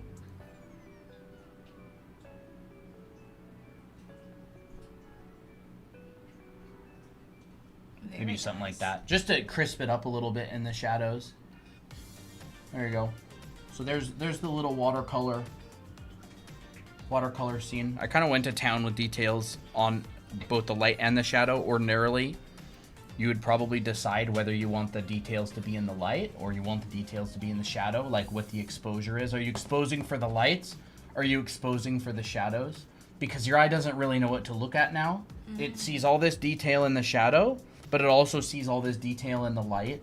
So it makes it look a little bit busy. How to not over-render. That's exactly how you don't over-render. Over-rendering is basically being indecisive about what you want people to look at and deciding you want them to look at everything. That is very true. And then when they look at everything, by default, nothing becomes interesting. There's, no focal point, basically. It's basically what I did here. Over-render? I wouldn't say you over-rendered. Because it still your lights are still pretty simple. Your darks are pretty I guess you could say my darks are more focal point. The focal point, but I would probably be a little bit more exaggerated with it. How do you know where to put the shading? Lighting foundation, basically. Learn how to light and render primitive forms. So a bunch of exercises that essentially look like this sort of thing. You can take a class. We have classes online. How do I zoom out? There we go. This kind of stuff. Learning how to calculate drop shadows and like all this kind of stuff. Here's all the calculations for the light direction and the drop shadows and everything. That is how you can get good shadows. Where is this one? There. These kind of exercises, primitive form rendering. How to get the class? How to get the class. Well, I'm so glad you asked. You can check out drawanime.com. This is our website. This is a URL. Put this in your browser bar. Don't Google this. Just put it in your browser. And there, you're going to be brought to a page, and there's going to be a yellow button that says Anime Art School, and you can go check it out there. Guys, don't worry. The calculating looks complicated, but it's not really that complicated. No, it's not bad at all. It's really just a triangle. On another page. It's really just a triangle sketchbook. Calculating drop shadows is actually quite simple. You're really just making little stuff over here. It's basically just a triangle. You're like triangulating a point. So light travels in a straight line. So let's just say I've got a ground plane, so you very, can. very low. Oh, you can. I have a ground plane, so you can see where we are. I'll do it with just a marker, so you can see it better. Here is my ground plane. Here is my object that's casting a shadow. All right, and it connects to the ground right there. Here is my light. Now, if this is sunlight, the lines are parallel. If this is a point light, you need to know where it connects to the ground. So, for example, if the light connects to the ground, do you have a kneaded eraser around here? I can grab one. I don't think I have. There should be one right here. Where is it?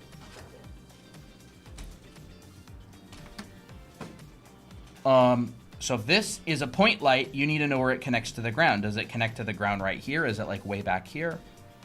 Does it connect to the ground right here? There it is. Thank you. It goes on your side of the desk. So let's just say this is my kneaded eraser. Yeah, it is. I don't know where the stream one is. I don't know either. You can pull a line out of here, and then you come to here, and you pull a line down from your light. And this right here would be the cast shadow. So there's a shadow of that line from that light. If this was sunlight, you wouldn't need to know where it touches the ground. You just need the angle that it's coming in at. So let's put a second light source, and let's just say it's coming in at like this angle from the back. So I would just trace that same exact angle down, and then you can come out like this if you want. Sometimes shadows get really long. We could even bring that down just for simplicity's sake. Let's put that sun a little bit higher so I don't have a shadow that's going off the page. And let's just say we go like that. So then this shadow would be right here. And if you're rendering a box, you pull one of these off of every corner of your box and then you connect the dots. If you're rendering a cylinder, or if you're calculating the cast shadow of a cylinder, what I like to do is I like to put a plus sign in it. Move it up a bit. I can't. Oh. I got too much crap on the desk. Here we go. It's because that. And I like to go and pull a point off of each of these. So let's just say my cast shadow looks like this. So I pull that point off of there. I pull this point off of this one. Bring this down to the ground like that. I pull a point off of this one. Bring that down to the ground. Come on. Right there. And I put a dot on each of these, and I just create a loop like that. And then this would be my shadow. Accurate looking. But you just go, you like go through this stuff, you do the calculations, you do the homework, and then you can kind of like do it in your mind. Like, I'm not using a ruler, I'm just like guesstimating these. Right? I'm just freehand guesstimating these shadows, and they'd 100% be accurate enough if I'm drawing like an environment. Every single environment that I have, I never calculated the cast shadows. I just guesstimate them based on experience. So, like, this is one of my lessons in the school. These are all calculated, but this is a lesson in the school. So I have a rendering class in our anime art school, and I bring you through a lot of rendering stuff, all this stuff, like I showed you earlier, starting with very, very basic forms. This is the more complicated lesson because the basic one looks so boring, nobody wants to see it. You get more complicated, and then eventually you move into this kind of stuff with, like, this one has multiple light sources. These are objects stacked on each other. And then eventually we get into this, a point light bedroom, where we draw it out and then calculate the cast shadows of everything. This is all painted by hand in real time in my class. I have calculated the shadows of everything. It's all freehand. I don't use any rulers. That's crazy. And you can see all of these shadows are figured out All of this is painted with just a basic round brush. When you're drawing in perspective, do you think in 3D as you draw? I usually have trouble with that. Yeah. I would say drawing is a lot like 3D modeling. When you draw in perspective, you are basically like 3D printing an object in your mind. So like if I want to draw a box, I see this box in 3D, like from the start in my mind. Right? If I want to draw a cylinder, I'm thinking, where is this cylinder? Is it in front of the box? If I pulled a line out and I put it on the ground, maybe it's right there. Is it behind the box? Is it in front of it? Is it on top of it? If I go, no, the cylinder, the shadow of the cylinder is actually right here. Now the cylinder is above the box. So in my mind, when I'm drawing, I'm always thinking of three-dimensional space. Like, where are things? Which class I need to... I'm on your website. It never... Wait, if I never didn't learn somewhere and I want to start from beginning, which class? It's a school. It actually brings you through in order. So our anime art school has multiple terms, and it starts you from the very beginning. So it starts you with an anatomy class and a head drawing class, but it's like anime styled. So there's a bunch of expressions and stuff. So our anime art school is laid out in 3 terms. That's the wrong one. This is the wrong one. Oh, I need the mini. Where's the mini? Here it is. Sorry, we have a bunch of iPads. I have my personal iPad, we have the iPad we use on stream, and then we have the mini. So it's laid out in terms. So like this would be stuff that you'd learn in the first class. This kind of stuff. And a lot of our lectures are done in real time, meaning like I mean, they're there's not basically a lot of all time done in lapse. real time. Yeah. Like the vast majority. There's some time lapse in certain classes on very repetitive things. Yeah. But every single like Anything that we don't didn't teach you. we don't time lapse anything that hasn't been taught in depth. Yeah. But it's very seldom. I think there's like entire like I don't think either of my classes have any time lapse. I don't think so.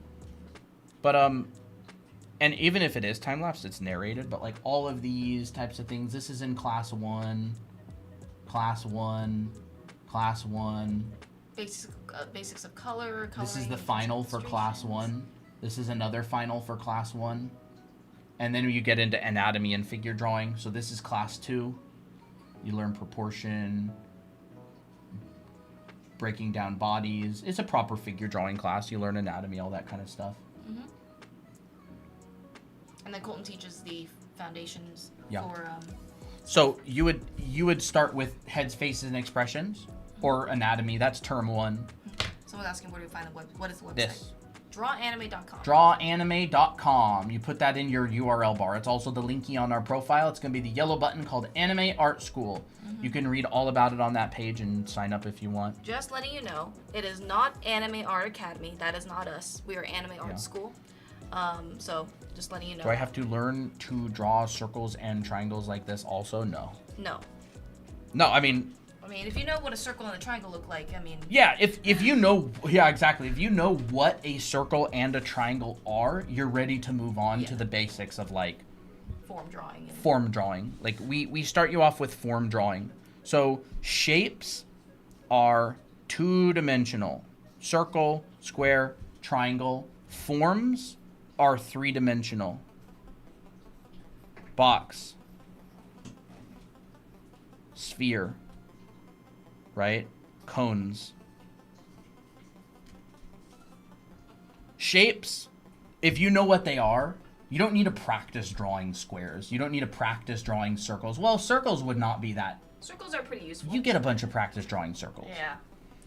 You want to practice drawing forms. If you know what circle, square, and triangle are, I would recommend you work on learning how to draw these. This is like foundation. This is like form drawing. Right? So if you want to draw a cylinder and you want to put a cone on top of it, what would that look like? If you want to draw a cylinder and you want to stick another cylinder through it, what would that look like? If you want to stick another cylinder through it,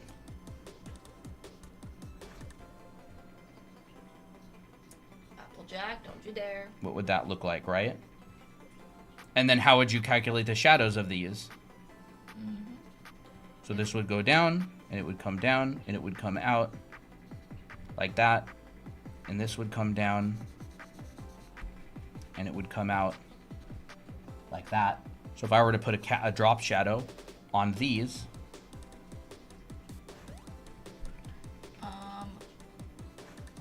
and do you have classes? Yes, Christina, we were actually just it'd be talking like about that. classes. So I teach all this in my class, classes. You can find our class in here. Yep. How would you watercolor fire? Ooh. That's a good question. That's a good question. Oh, look at this.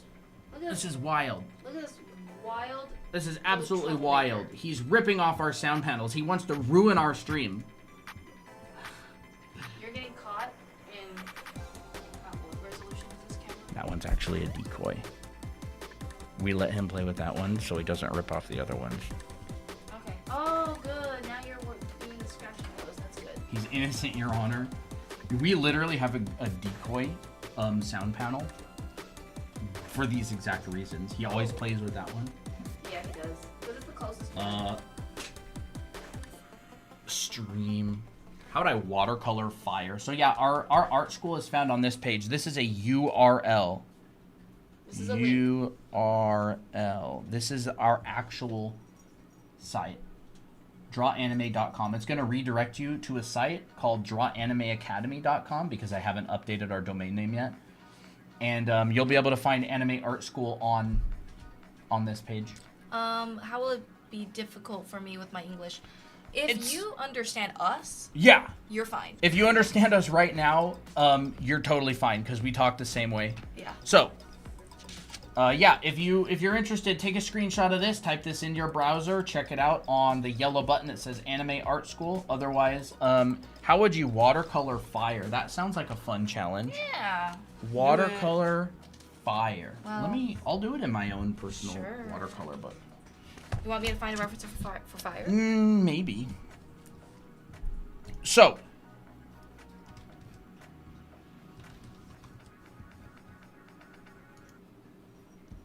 So the thing about watercoloring fire is that the white of the paper is your absolute lightest value. Now that is problematic because very low contrast. It won't look very good because usually fire is on a black background or a dark background. You need something behind it that's dark. So I would probably start off by drawing something relatively dark. And I would get my watercolor. I've never watercolored fire before. This is going to be a challenge. It may look terrible. Well, that's okay. Decide first for everything. Decide whether you want to take my advice or not based on the result I would of do this. the background first. Probably Payne's Gray. Yeah, I think Payne's a Gray. juicy, delectable Payne's Gray. Payne's Gray is such a cool color. Yeah, and I would just go around here. Well, notice that he already started with like a really interesting graphic shape for the fire. Really Yeah, nice. I designed it. I drew a pencil little blob of fire. I don't think it looks that good, but it'll work. It'll work for the demo. There we go. Let's just fill all this in. Take more Website, water. awesome. So, Christina, if you want to go check out the Anime Art School, it is the yellow button called Anime Art School. So you just click on that and it'll take you to the page where you find all of our classes. Yeah. Let's try it. And it's a digital class, by the way. Yes, Everything's done digitally. But you can see that this all translates to traditional. Yep. I draw fire a lot, by the way.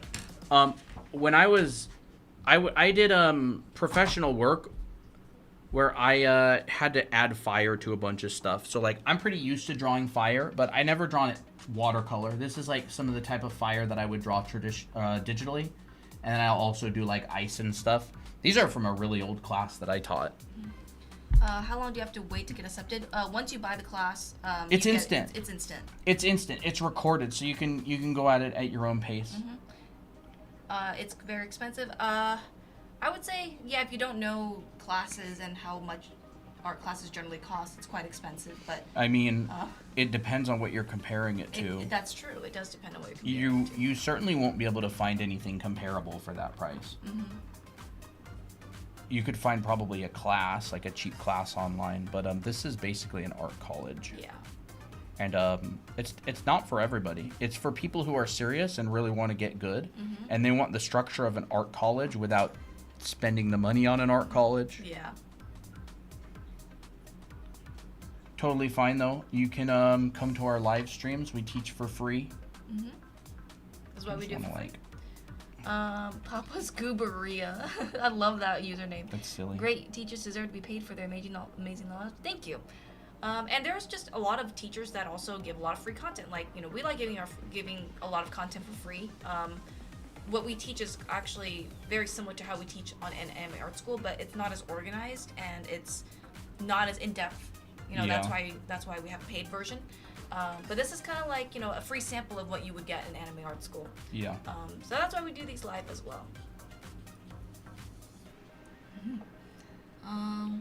Yeah, the school is for people who are like, I'm ready to commit and be serious. Yeah. Like you want to eventually write your own manga or webcomic, and you've been looking for a place to learn foundation.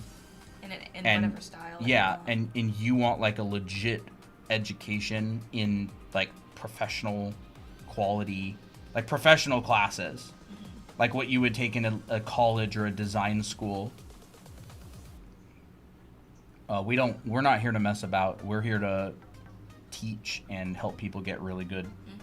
That's what our school was designed for. It's not like a little online course that you buy for $10 and forget about. I'll have to start collecting money, but I will do it for sure. Awesome. Thank you, Christina. Yeah, and Really you get it appreciate forever. Yes, you get it forever. If you buy it once, you get it forever. It'll be with you forever. And so I'm honestly just spending a bunch of time doing this. And I probably should have reserved some space around for like a glow. Oh, well, I didn't. it's your first time. You can always make more like Yeah. variations. I've never painted fire in watercolor, that's for sure. I'm trying to do it really fast. I'm not being very patient. Yeah. You probably could have wetted the Paper. paper first, but it's okay. I could still wet it. Yeah. Honestly, I kind of like the textured look of like background and stuff. I think so too. I like it. It gives it really like a handmade effect. Yeah. Will y'all do a tutorial on how to draw hands, hair, and robes? I'm trying to make a Jesus character. Hands, hair, and robes. that's It's fun. pretty specific. That's very specific. We do have tutorials on hands and hair. Yeah. And we have some drapery tutorials. Ropes are going to be like mostly pipe folds and diaper folds. Quite a lot of it. Oh. But unfortunately, I'm probably going to have to go in a lot more and do more of this type of thing. It's just a lot Do you of want to try a pigment. different brush, like a bigger brush? Nah, Nah. I'm channeling Christina energy. Just only using one brush. It's because you feel lazy. Yup. End up making more work for yourself out of laziness. I know. Well, I don't blame you.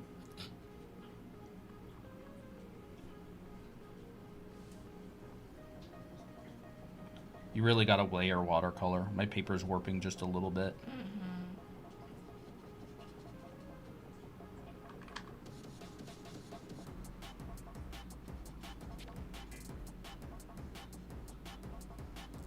If I had this iPad, it would be done. Oh yeah. Traditional art does take a lot more time. Oh yeah. You need patience to wait for the watercolor to dry, or else everything will smear. Maybe we'll put the darkest darks.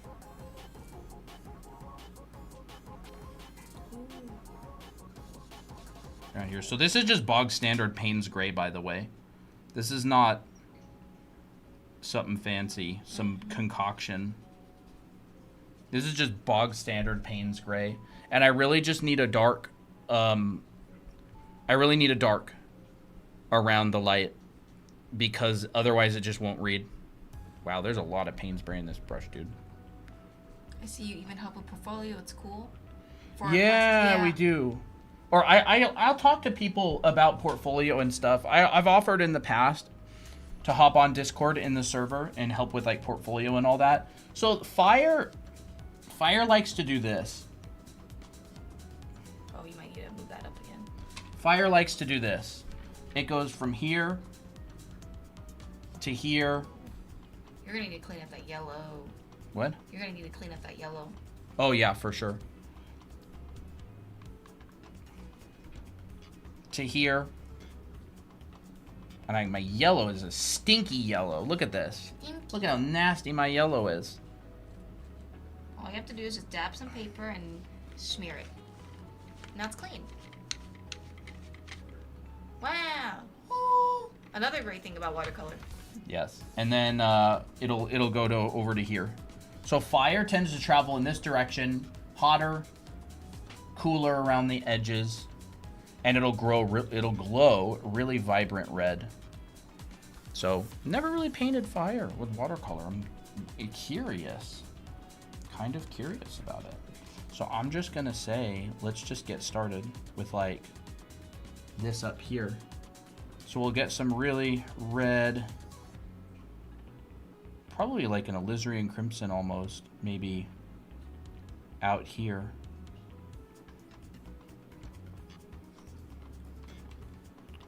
Right around the edges.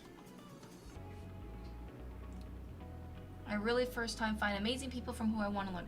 Thank you. Awesome, thank Christina. you. That really means a lot. Yeah, appreciate it. And let's go in here and grab this red. Well, we try to be very approachable. We've definitely had some experiences where some teachers are a little bit like hard to approach. But Yeah. you know, we try to be friendly. I kind of took off too much pigment. Well, you'll probably gradually Create a gradient. create a gradient through by adding the orange later. Yeah. Maybe something like this, and I'll put some orange in here. Oh, thank you, Christina. Says, no, I really feel good from what I see. You deserve 100,000 people. Sorry, I had to look for a little bit. Ooh, look at that. Very nice. And I'm just gonna kind of create a gradient as it goes down. That's not yellow. I kind of got to keep that yellow pretty pure. Yeah. I would even start from like the center. The center? Like in here where it's like the brightest yellow. Yeah. I'm gonna say. So it doesn't like blend in with the oranges later. You can keep it pure.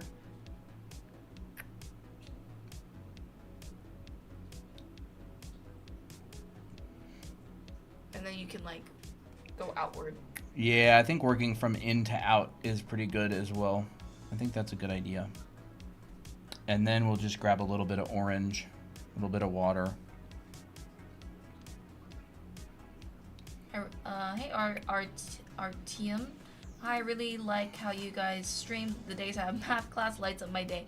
Aw, yay! Awesome. Oh, it looks like fire. Yeah, Okay. I think that's kind of working. Yeah. It's it about looks the right. gradient. It's about the value in the gradient. So as long as you can capture That fact. the value of it gets darker towards the edges and the gradient of moving from a cooler red to a really like warm yellow and orange, Well- you're going to capture that fire. Notice how he left this part white from the paper. Yeah, I And left that it white. I actually really like that.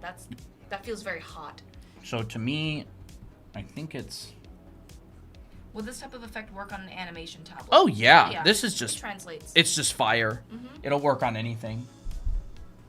Did you paint fire in the rendering class, like effects? A little bit. Okay. I don't remember exactly.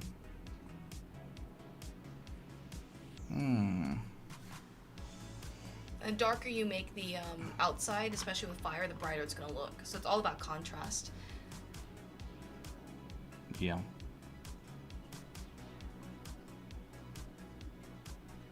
That's cool. When you know the fundamentals, when you do something for the first time, you have a higher chance of doing something successfully. Yeah, and unfortunately I'm too impatient to get good brush strokes or anything. But there we go. Very nice. Yeah. Oh, thank you for commenting. Wow, thanks.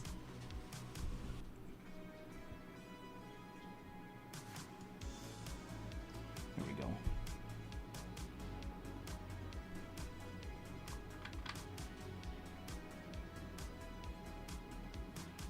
You could probably even add like a warm black, like gradient. Yeah. Into the, You could warm it up. Yeah. That'd be kind of interesting. Or cool. Or cool, yeah.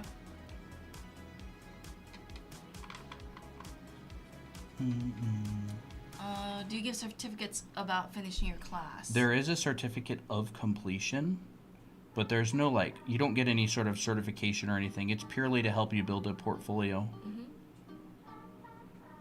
Oh, it's a Baba song. Yes.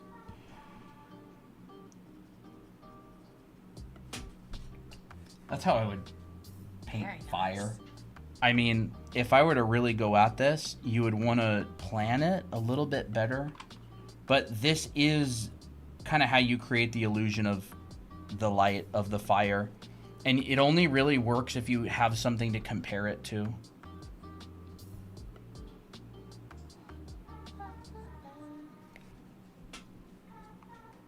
I do find the medium of watercolor hard to control.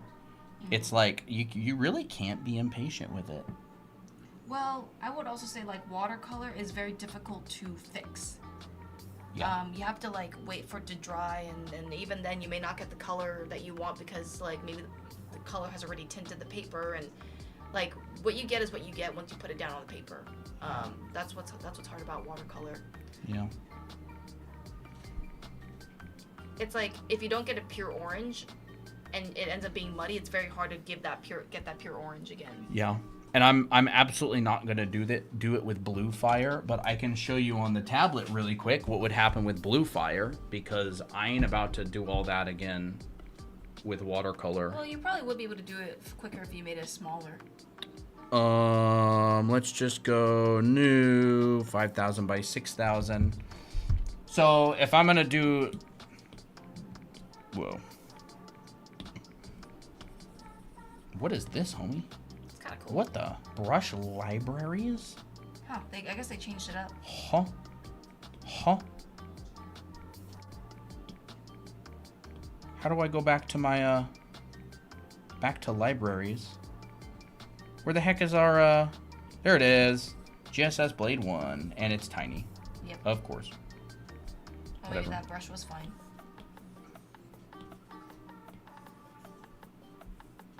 So, if we're going to paint blue fire, the direction that it goes is it kind of starts here.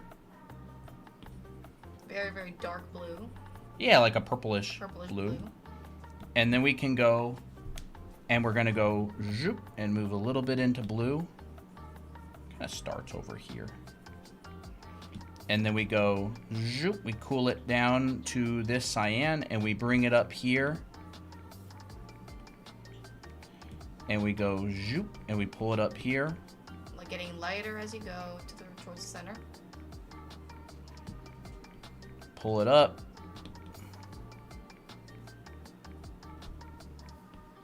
Like this. Zoop. Ooh. And it would essentially create that sort of look. Then you'd probably actually want to make this look somewhat interesting. Which I did a better job at planning on the other one. Probably select the background color and like chisel it out or something. I'd probably make just this my background color in general. Oh, That that's would be nice. fun. Too. Yeah. It's as if like the fire is tinting the background. Yeah. And our rule of threes, not really a rule, it's just a suggestion.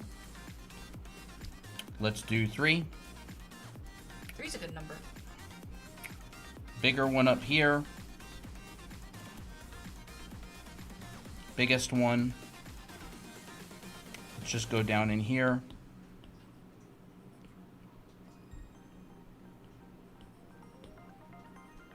Yeah, something like that would be good for blue fire. You start off in sort of that ultramarine blue, and then you move into cyan as you increase the saturation and the brightness, and then finally you'd end up with basically white. Wow. How will you make the glowing effect of the fire? Like of this, you could go around the edge with like a blue like this. It depends on what the atmosphere is. It would be a little bit harder to do a traditional though, because I think they were asking that when you were. Oh, the traditional, yeah. You would just have to do this. It's you'd have to be really, really careful, but it would essentially be the exact same thing where you have to use the white of your paper as the light value in your paint. For watercolor. Yeah, for your watercolor. Change it to like that red again. I want to see what it looks like tinted. Or pink fire. And if this is getting light on the ground, Ooh. you know, you could imply like a little ground below it. That's cool. And then all I would do is just go in here and start really working on designing these shapes to make them interesting. Because now that the effect is kind of working, you could go in here, and this is the benefit of digital, is you would not be able to design your shapes afterwards with a watercolor. What brush did you use for this? It's just the brush that's available for download on our website. It's totally free. You can check it out here. All of our links, or all of our stuff is on this page, drawanime.com. You can also get it in the Discord server by typing !brush in any of the channels. But yeah, we have the download up for free.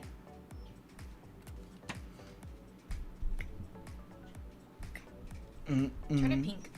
I want to see what it looks like.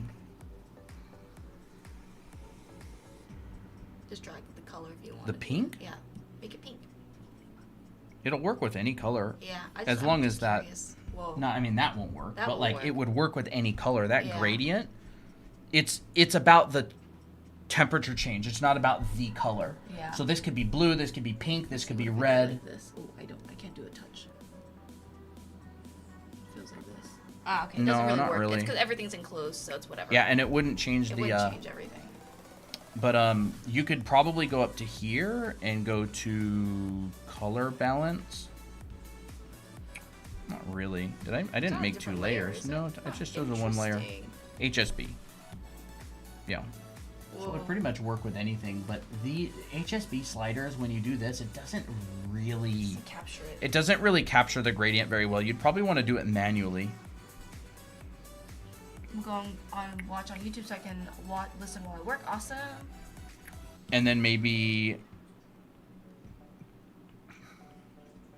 Have I ever used Ibis Paint before? Nope. Ooh.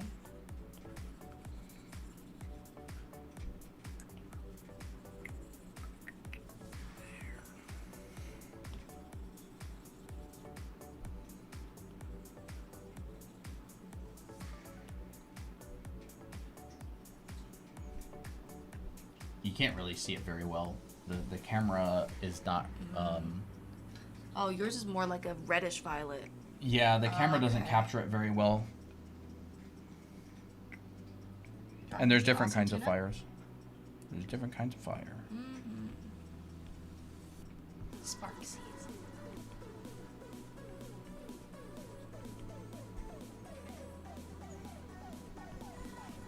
You know, simple Wow. simple fire. That would be good enough for like a sketch.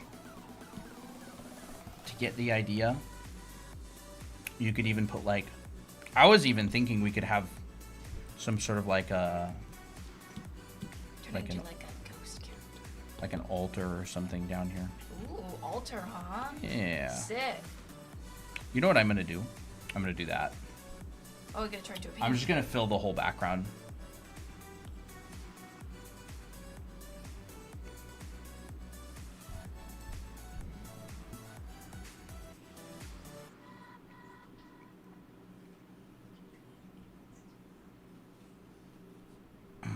Ah. Welcome back, Slay.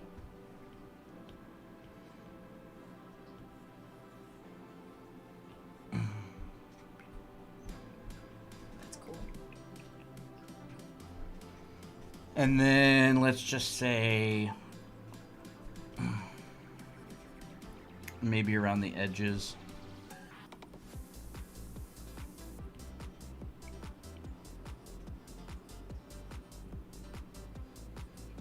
Could put a tiny person. Whoa.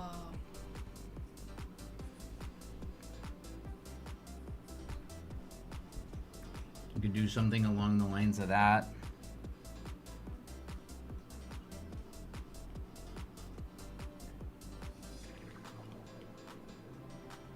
Tips for Korean style, semi-realistic manga style.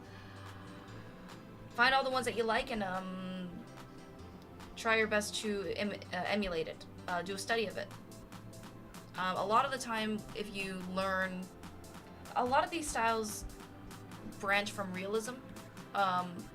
Making the eyes bigger, you know, all the anatomy is the same, all the facial features and proportions are pretty much very similar. I would collect the styles that you want and study it. Learn proportions of the face and learn how they stylize their specific shapes.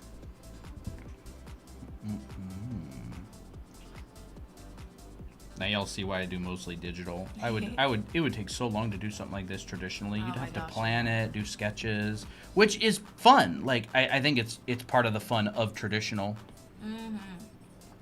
The coloring seems so messy yet so perfect. How does that work? It's the basics of light. It's the basics of light. And implying there's my little Cute thing. Ooh, I know. You know what I should do? What? I should put like a little flame above every one of these. That's fun. It's foundation. When it works, even if it's messy.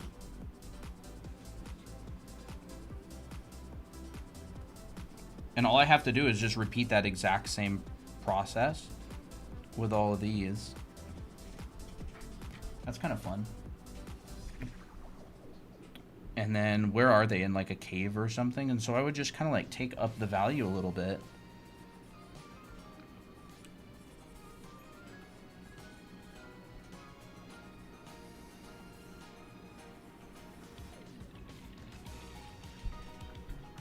I don't know what I want the background to be actually, now that I think about it. A thunderous sky. A sky? Like mountains and stuff. I honestly, yeah, it sounds pretty cool.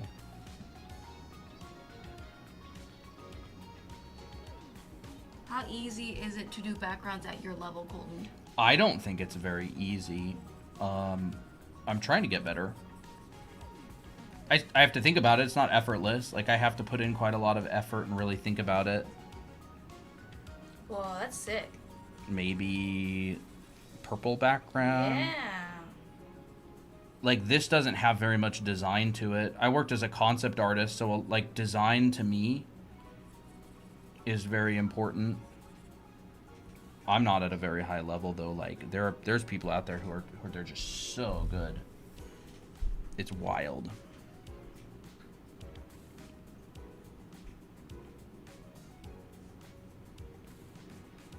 It's giving sky children of light. I've heard of that. That's a game, right? It's gotta be a game.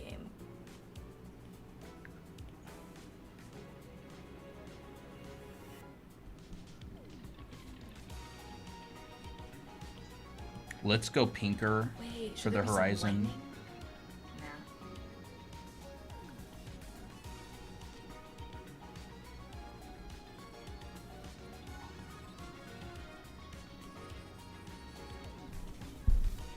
I don't know. Maybe it's on like the top of a mountain or something. Although I've kind of messed up the values.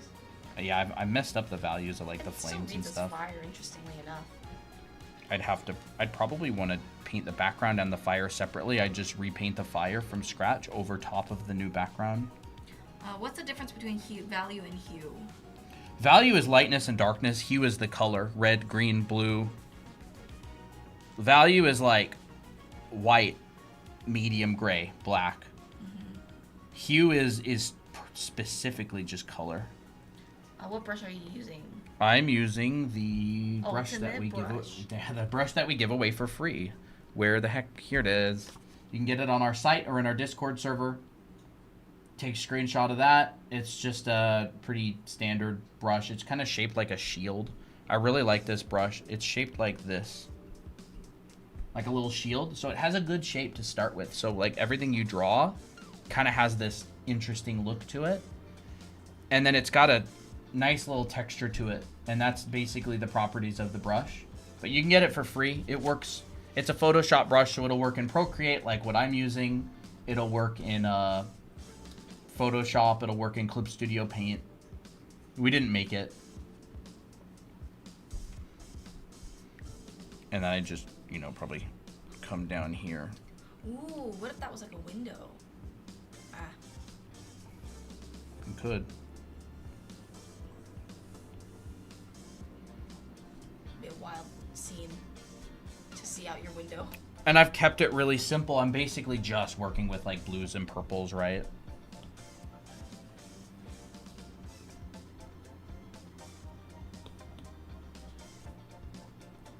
I feel like a lot of time with traditional artwork, you kind of have to work like light to dark in a way, because if you reserve your lights, you don't have to do much work. Come on. Especially with watercolor.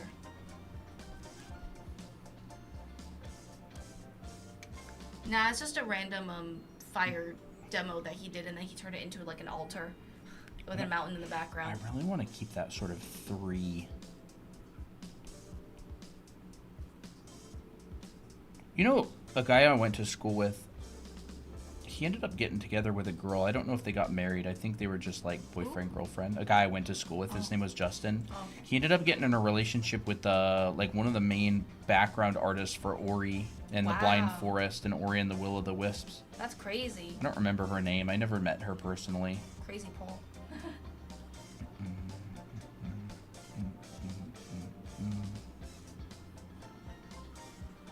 Apple bean? I'm gonna show Applejack real quick. Sure. Wait, it's kind of hard. How do I do this thing? You just press the kitty. Oh, you just Yeah. click this and drag it. Oh, okay. Look at the feet. Where the heck is his even head? Oh, there it is. You gonna stretch? Good boy.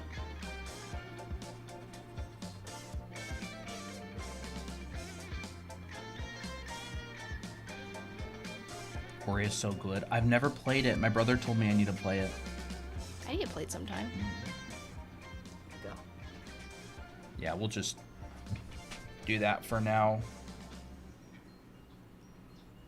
Like the burning bush from Prince of Egypt. Ooh. Yeah. I always thought the concept of that fire was really interesting. It The didn't feel like fire fire. that's not hot. Yeah. Fire that's not hot. Oh, do you have a streaming schedule? Yeah. These days we do Monday, Wednesday, Friday at 5 o'clock Pacific. It's a cute little shot. I don't really use these colors very much. Yeah. But we're going to be starting an oil painting class again on October 1st. So we're going to be doing, instead of Wednesdays, we'll either go live on Tuesdays or Thursdays. And we'll also go live on Saturdays sometimes Sundays even. It really depends. It depends on, yeah, if we feel like going But live. generally, we stream pretty consistently on Mondays and Fridays, and then somewhere in between. Yeah. Very nice. I feel like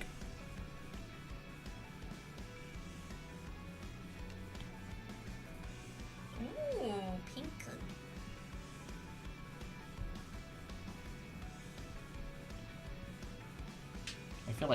something like that. Like this, I hate the design of this fire so much, bro. It's Just, so bad. Take the.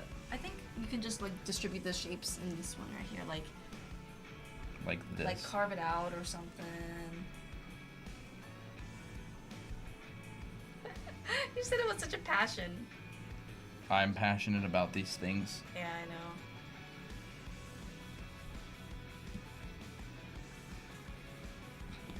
But yeah, it looks like a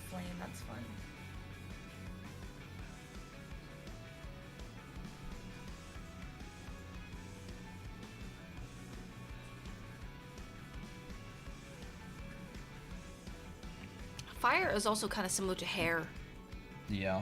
Like, look at that. You could turn this into hair. For real.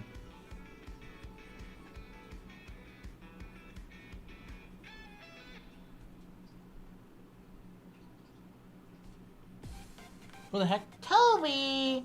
Precious! You know, he knows when we notice him.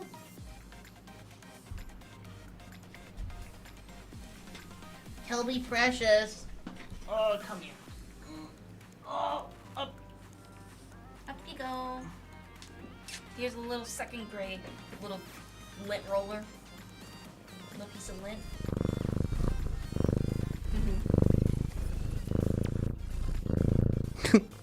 You purr so loud. You purr so loud.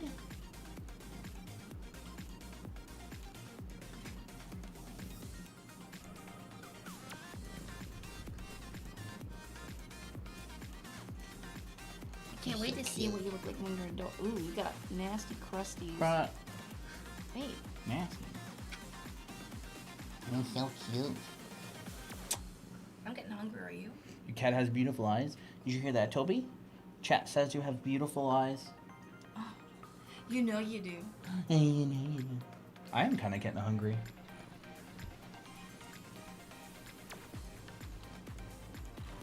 Wow. All right, you want to go to your nest over here?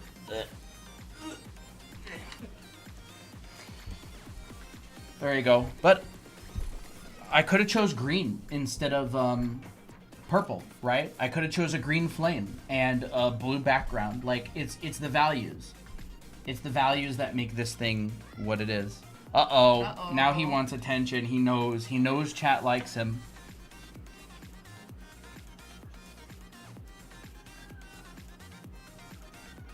Oh my gosh, he's like a meowing machine. Chill. Right now. Bro, chill. Come on. I thought you wanted pets. Oh, so sweet. Y'all can hear him, right? The meowing? Sometimes it can be really soft. Are you a precious bean? Oh. Let's see if I can even get this back to how it wants to be. So this goes like this. Good boy. YouTube. There we go. Yeah, very, very rough. But you can tell that, like, the elements, the necessary elements are there. I got cat hair on the iPad. There. Holy moly, bro. What is it? Holy meowly. Aww. He is a whiner. You a whiny baby? Oh, I forgot to talk about these books. Could you grab a color line? Yeah. So, 2 books, chat. If you're still interested, if you're still here and paying attention, this book and this book. So this is Artist Master Series Color and Light. These are the authors. You can take a screenshot of that or go to the YouTube channel and rewind and find it. And it is called Color and Light. This is a great book. Talks about a lot of good stuff. This is the kind of stuff that I was talking about earlier. Point light, light fall off, natural light sources, cast shadows. This is what I was talking about earlier with cast shadows. Local light source. Don't want that on stream. Cast shadows. What else? All this kind of crap. You know what I mean. And then color. It actually goes through a bunch of color as well. Let me check this. Modern color wheel. Traditional color wheel. Chroma and saturation. Talks about a lot of good stuff. Tints, shades, tones. Ooh, those are so pretty. Wow, Pastel colors are tints. Colors mixed with whites. Painting for value versus painting for color. Color temperature.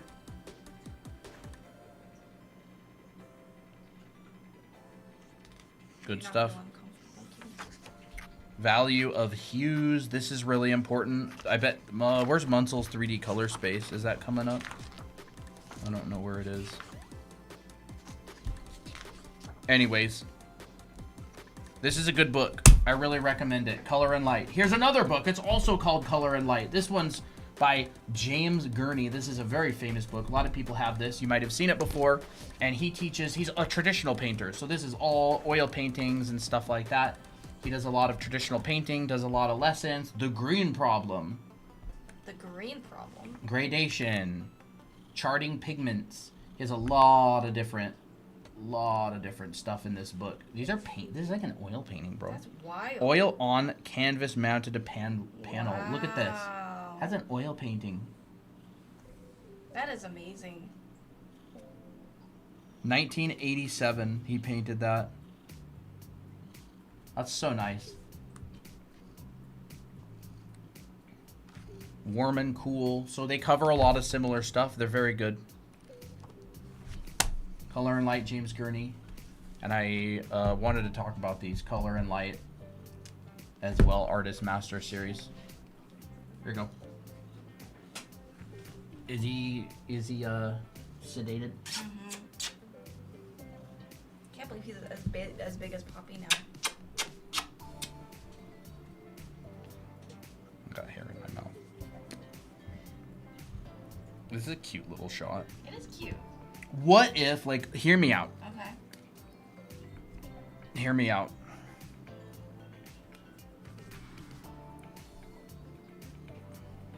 Another one? Whoa, that's sick. Hear me out, chat. What if there was another one? They're in communication with each other.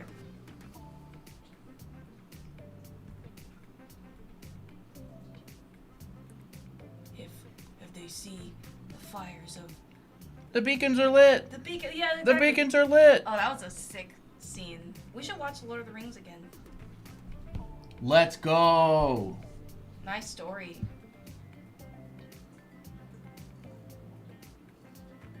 Tell Kitty I said pss, pss, pss, pss, pss, pss, pss. I threw in some kisses too. Gotta go. Have a good one, Tria.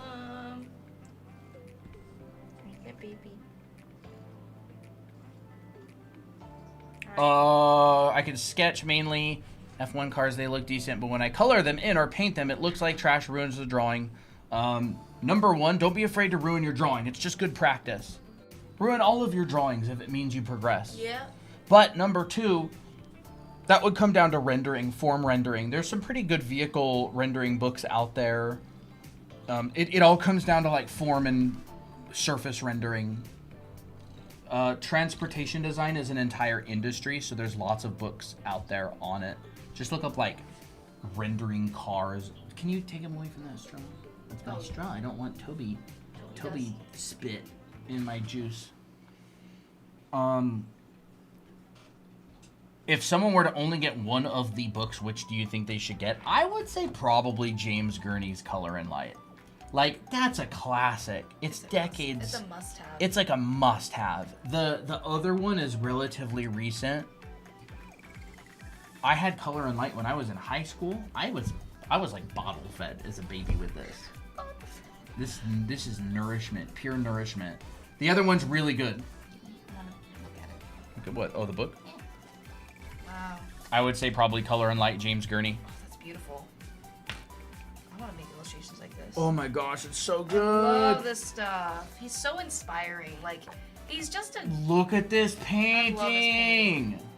It's like he mixed this Guys. kind of illustration with dinosaurs. Like, how cool is that? He goes from painting, where was that sci-fi one earlier? Bro. So many. He goes from painting this kind of thing. The heck is it? It's Somewhere. probably here. Yeah. He goes from painting this sci-fi shot to painting this just straight up. 1993, Garden of Hope, it's called. It's dinosaurs and humans. And then he painted this one, which is a monorail, 1987. Look how nice that is. How does he do that? This guy's good. I love this painting. I want to look at it. I know, it's so good. I aspire. It's awesome. The Art of Fantasy by Ming Zi. Ooh, that's fun. Is that a good book to learn rendering? This book doesn't teach you rendering. This book teaches a lot of different important painting principles. It'll definitely talk about light and shadow and all that kind of stuff. Gurney vibes. Oh my gosh, Gurney's amazing. His YouTube channel, he's still active on it. He's still posting. He's like a diehard Casein fan. Just wants to paint with it all the time. Do you think you painted a lot of these in casein? It'll say. Oil. Most of those are probably oil. Gurney is super good.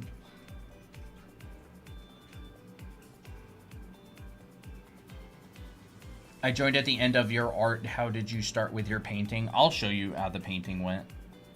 Where's the video? Time-lapse replay. This is how the painting went. Originally it was a tutorial, and then he turned it It was into a something. tutorial on painting fire, and then I just added like a background behind it and like that. No, I don't really start in grayscale too much.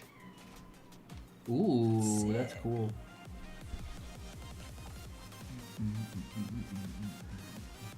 Chroma and value. Ooh. Grays and neutral. I need to read this book again, bro. That's a good shot. That's a nice shot. Real shot. Yeah, so I started it just this. It's just a little like fire demo. It's because I did a fire earlier in watercolor, like this, but it kind of sucks. So I was too impatient and didn't really design a very good shape for it. But the principle's the same. And so yeah, I just start like this. I just plopped some blue on there. And then I added like a little ellipse underneath of it and turned it into like a little platform with like stone texture. Not texture, but like little stone patterns. Huh. And then added a little color. But this is pretty much just a not a two color painting, but like it's basically just blue and then purple, and it leans a little bit into like pink. What? Store your watercolor in jars to keep them from drying out. Well, how about that? Look at that. This is a watercolor. Yeah. There's a watercolor right here that he did. Left, Seuss Harbor, 2008 watercolor, 4.5 inches by 7.5 inches. Here's more watercolor by him.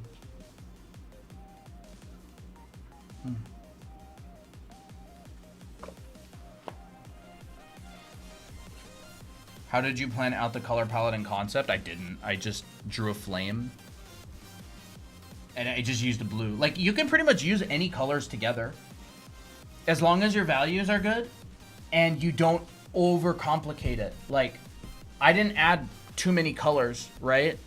Like, this entire shot is blue. It kind of takes up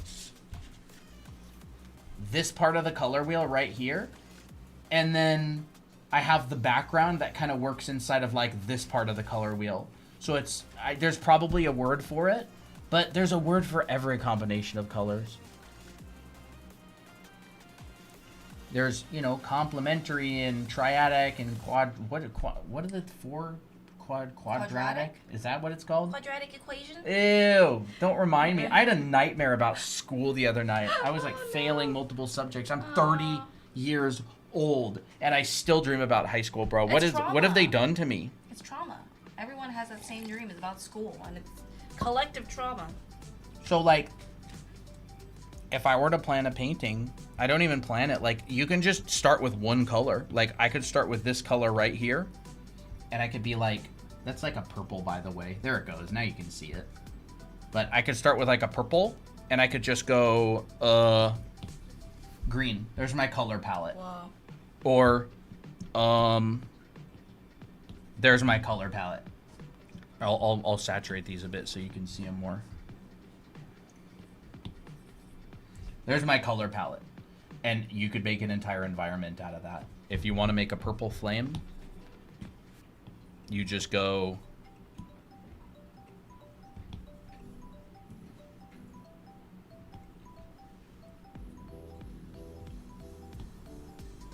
Actually, I'm doing it like the opposite direction, aren't I? Whatever. It don't matter. I'll flip it upside down. You can kind of make a purple flame like that, but the camera is not really capturing the colors very well. Whoa, wait, hold What? up. How can we capture that. Can you give me my phone? Yeah. Is there a way to capture this? It is very... This is like a really saturated color. Hold on. See? You can see it now. What's up? Can this... I mean, it's just going to be the same it's color. gonna be the same color. It's just a picture of a color. That's dumb. Discord invite says invalid.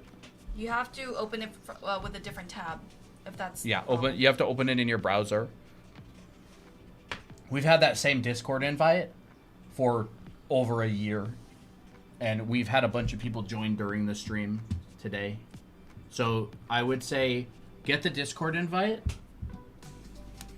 open it in the Discord app. So copy that URL, go to your Discord app, scroll down to the bottom right here, press plus, join a server, and paste that link right into here. This print is for sale. On James Green's Oh, a website. print. Ooh, how big is it? It's gorgeous. Signed in blue by the artist, 18 by 12. That's kind of small. It is small. I want it big. Where do I find the link? Drawanime.com. Oh, wait a second. This is the art print. How about... $175. Wait, how much? $175. And this is... How much?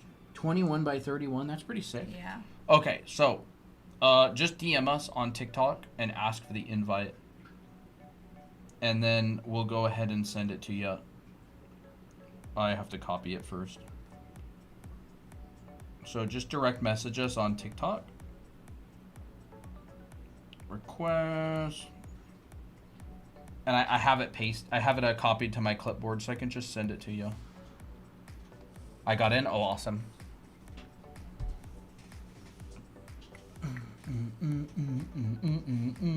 I like that James Gurney takes his time with his artwork. He does a lot of research. He gets models made. So good. Yeah. I did a couple of drawings. I did a couple paintings the other day on the subject of color palettes. Like, you can really turn anything into a color palette. Here's like a green and purple one. Here's like a red, warm, with a little bit of blue. Here's green and pink, and a little bit of red. So like, your colors, they just don't matter that much. I would say, it's like, if you were here earlier on stream, I would say go to our YouTube channel and rewind this stream. We actually talked a lot about color theory earlier on stream.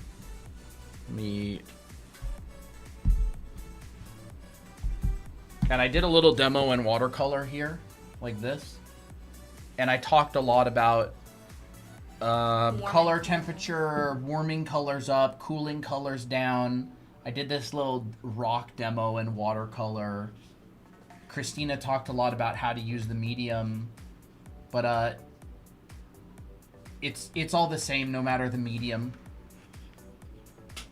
Warming colors up, cooling them down. Value, composition, shapes. That's all kind of transcends mediums. How long have we been live here? 2 hours and 33 minutes. Yes, we know that you are Mr. Clean, Melody. Yes. We actually know, before you changed to Mr. Clean, you were Melody before, so.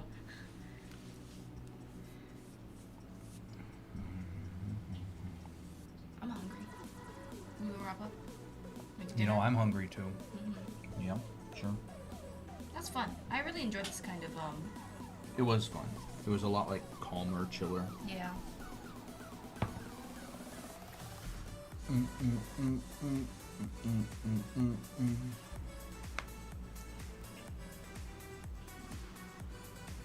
Got an awesome. Hi, Toby. I wasn't planning on doing like a little environment demo. I like it when you do environment demos. It's cute. Do you think it would be cool if there was like... A face in there? Kidding. I was gonna draw one earlier, but I was even thinking like...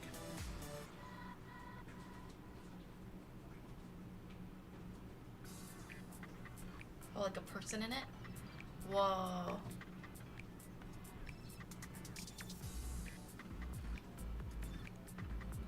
Whoa, that's cool. They've gotten sacrificed. What?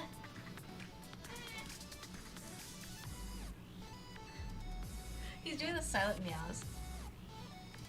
He does like his silent meows. He's like...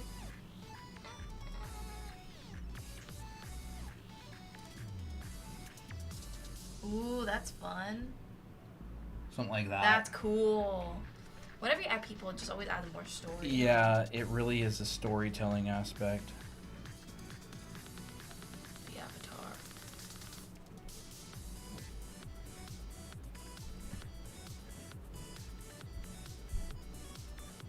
That's fun. What are you doing, Toby? Chill out. Y'all better not make me stick this Pen. Apple Pencil in your butt. I'm kidding. I would never do that to you, silly. He's so cute. Can't even do a pose like this. Yeah, that could be cool. I like that one. It's cutesy. Actually.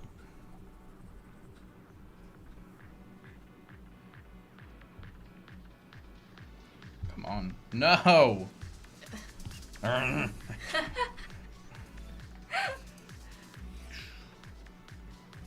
Or maybe like this. Ooh, fun. There's like a little character That's in cool. there. Oh, there's a person down there. I didn't even notice you did that. Yeah, I never added any Whoa. anything to show. I just kind of left them as silhouette. This would probably have like a little shadow under it as well.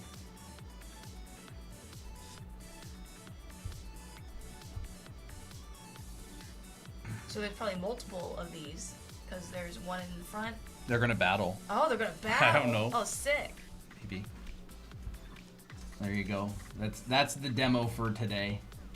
This fire. You want me to try? Nah. Try what? Like designing the fire a little bit. I think. No, I'm talking it's just Oh, all that yucky with part. the background. Oh. I would- thought you meant like the design. No, if I were to fix this, I would paint the fire out and then I would repaint it in. Like I ain't Okay. gonna try to paint around.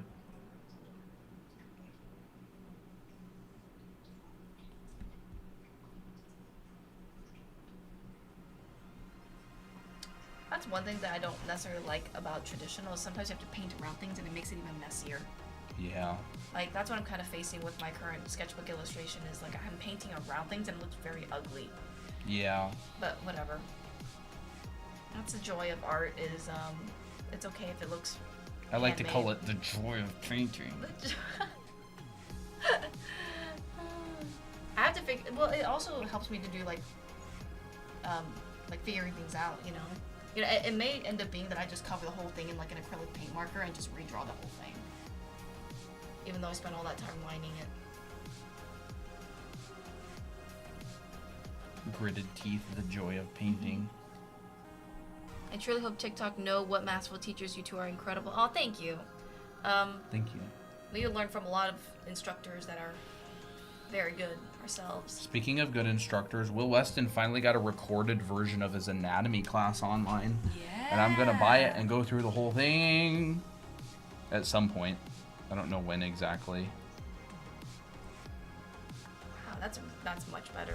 Oh my Oh, gosh, my- that feels so it's much like, better. It's like a scratching an itch. It is literally like this nasty, stinky itch that I've had for an hour, and it just looked so, like the design of it was just so ick. It literally gave me the ick.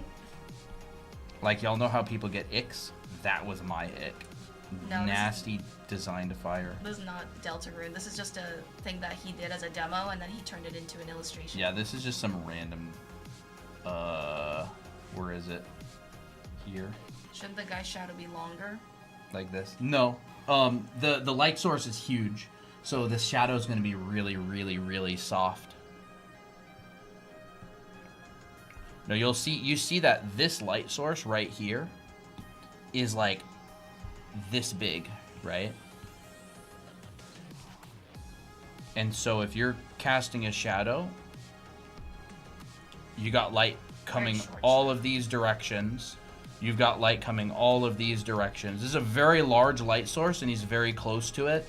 So it's going to give him a really soft shadow. And so I just implied a little tiny shadow in there. I'm sure it would look pretty similar. In order for the guy to have a longer shadow, your light would be like over here. And then you connect the dot. Whoa, he would have like a shadow that would be, say, that long. But That's if this very is the light source, very close. it would only be at most that long. But since it's such a large light, it's a very soft shadow. It's so cool how bright it looks even brighter on the screen. It's really cool. Hey, Jenny. Is this Draw Anime Academy brush? I mean, if you want to call it that. It's not. It's just not some really. random... It's a brush that we like, that we give it for free. Yeah. It's just a brush that we got from some brush pack for free a long time ago. And it's the best, literally the best brush ever made. Like, fight me on it. Oh my gosh. It is so good.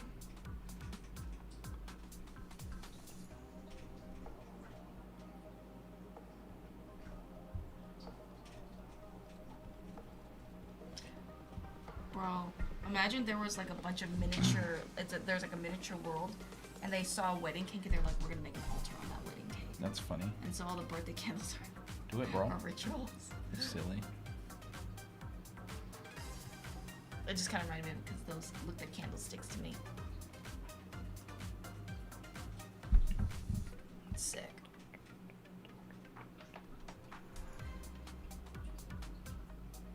I'm going to go do an art course. Have a good stream. Good night. Awesome, Katsua. Good night. That better be Anime Academy.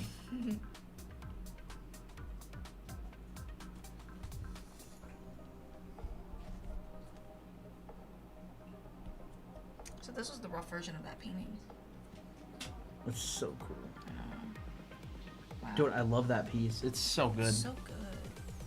This is like a Robert Lemler type painting. Yeah. Yeah.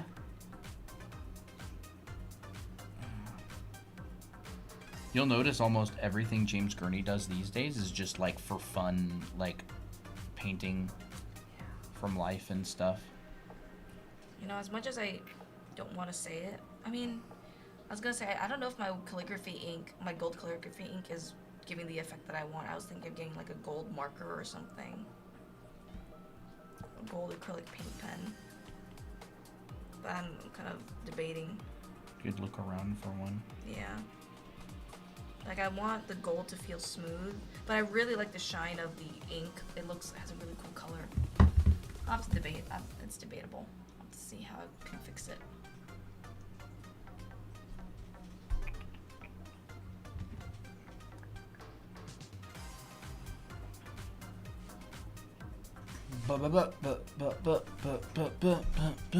And man, I've done so much of this kind of stuff for work. If I were to keep cleaning this up, I would just come out and start defining a lot of this stuff. Like, where are the top planes? Where are the side planes? Where are the bottom planes? What are the lights that are hitting it? So like, I'd come in here and be like, right? Like, it's so simple. You just go, here's the top of the surface. It's being hit by blue light. Here's the bottom of the surface. It's not being hit by anything. So you just imply.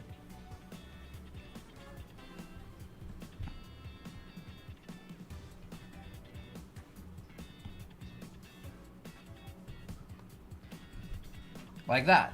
And you can expand this stone around the edge. And I'm just picking a blue. There's light fall off, so this light is falling off as it gets further away, and so you're gonna go. Oh, yeah, they can't see that. And then you're gonna grab this and come down here, and it's all just designing shapes.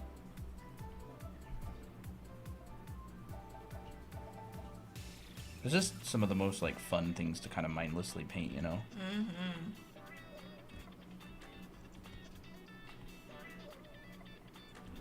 Fine Tech watercolor. See? Wow, now it's all detailed. Crazy. Wow.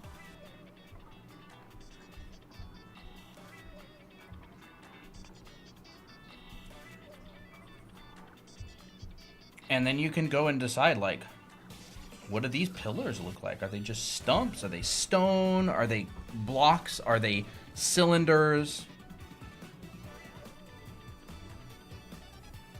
Would you get a little bit of rim light on this? Maybe.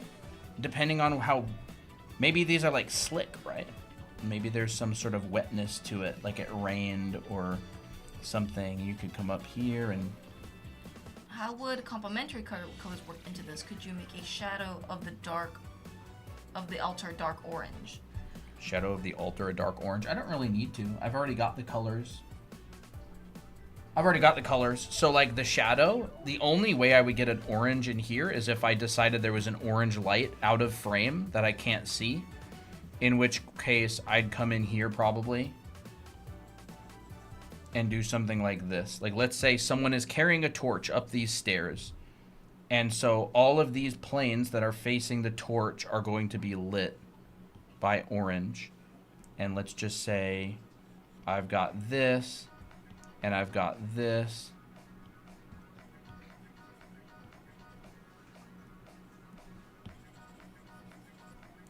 Ooh. Right, maybe something like that. So now I've got a light off screen that's orange, but my shadows wouldn't be orange because the atmosphere is purple. Where would the orange come from? There would have to be some reason for an orange. It's like I've got really cool light, and then my purple atmosphere is basically filling all of my shadows. So if I go pick my shadow color, you can see I've got like a really purple shadow color. But I would want some sort of logic behind the orange, yeah. And then everything that's closer to the orange. Now, these things give off really bright light that falls off very quickly.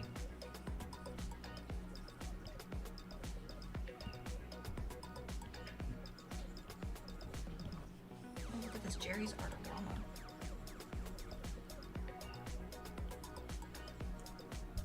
You know, so maybe if I had an orange light off screen, it'd probably look something like that. And you could even have the hero standing here, right? The hero! No!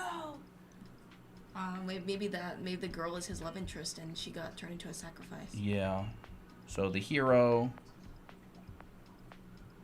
running and reaching out to her, I don't know. The hero's arrived.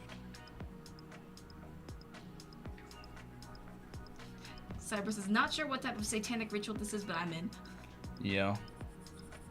And the back would be covered with orange and have orange light. And then the front would probably get, like, he's not super duper close.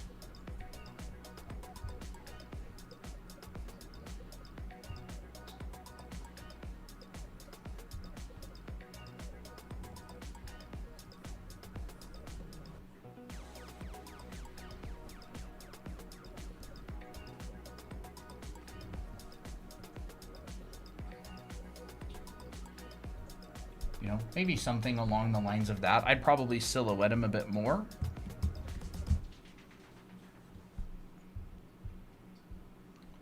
But I would definitely want a reason for the orange light. I probably wouldn't add any orange light because now I'm introducing a color and the only place that color is down here. So if I wanted more orange, if I wanted to introduce orange, I probably wouldn't want to introduce it in only one spot. I might come up here and balance it with, you know, some more orange somewhere else, just because now my attention is being dragged to the bottom of the screen by a color that doesn't exist anywhere else. The focal point. So I probably wouldn't add any orange, but I could keep it there. It's kind of cool though. I could keep it there just in case, but I might get a little bit here and there.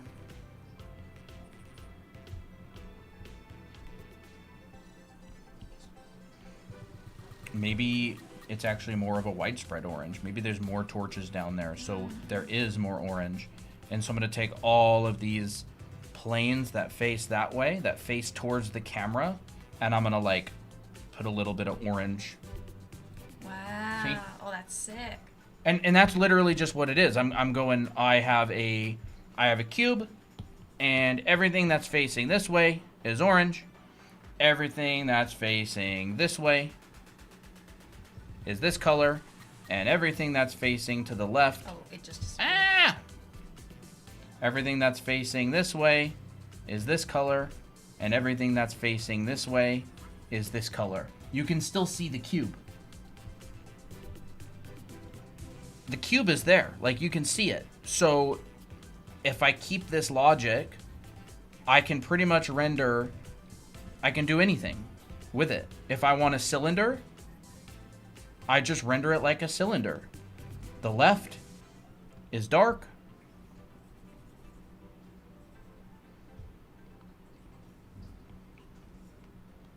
Right? You can see the cylinder. There's a cylinder, there's a cube. If I want this cube to be stone, I can just kind of bust it and break it and be like,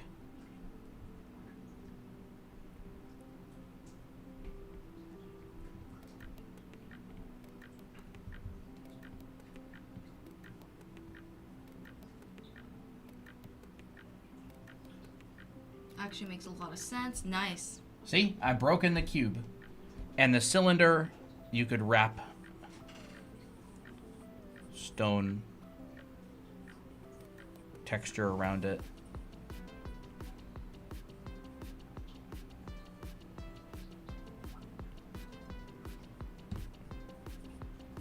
And then let's just say a little bit of this goes over there. That's literally just how I'm rendering this right here, except I made it a little bit dimmer so we could bring this up. And so I go every plane that's facing me, orange, orange, and I would most likely get some blue in here. But I decided to keep that silhouette instead. And I don't want that orange to be so intense because I don't want it to overpower like what I'm doing up here. So this is the logic. Shadow over here, nothing's lighting it. Orange in the front, there's a torch off screen. There's the blue light. Here it is. Blue light, orange light, nothing. And I actually added something over there and I shouldn't have.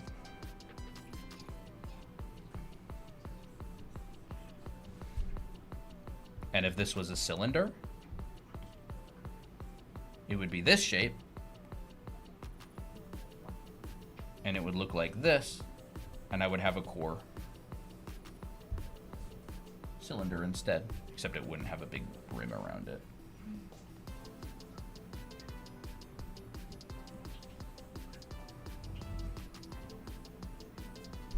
Cylinder instead of a box.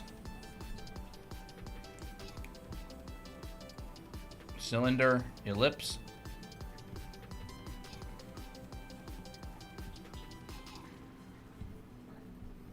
Now, if this is a cylinder instead of a box, I might actually get more of a rim light on this right here. I think the background music is a bit too loud. Do you think it's because our voices are far from the mic? Chat. Test. Is the music too loud? Chat, is the music different than normal?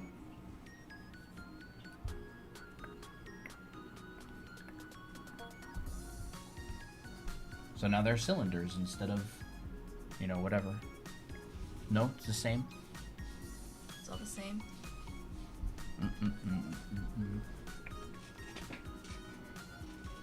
Oh.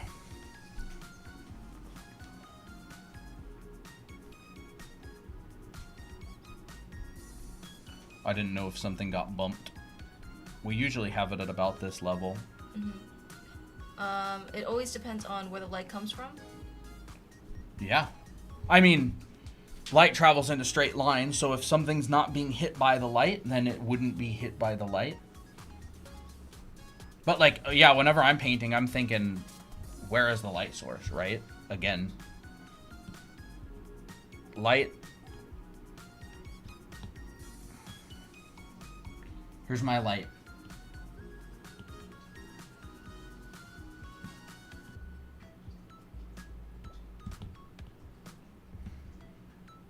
And then up here, I can just grab from over here. Here's my light. And your shadows are going to be super stinking dark because there's not a lot of fill. So this is basically the situation.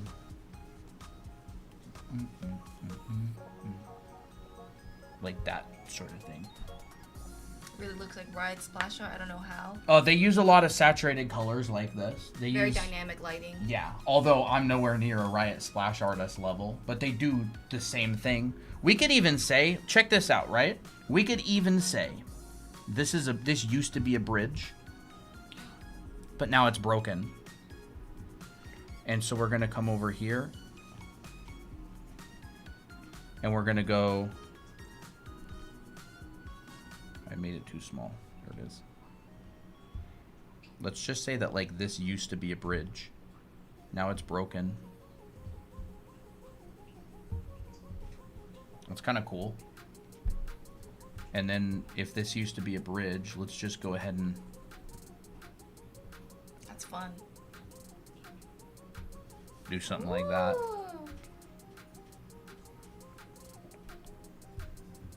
That's fun. I like it. Wow, so fun.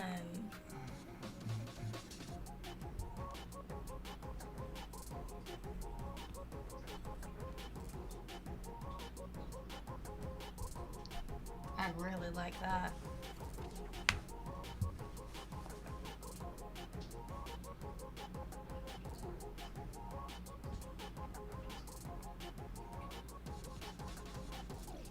The story is forming.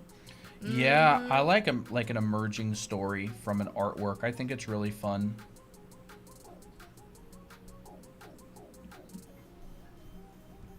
Are you ready to wrap up? Mm-hmm. All right, then we'll wrap up now. Yep. Chat. I think that is going to be it for tonight.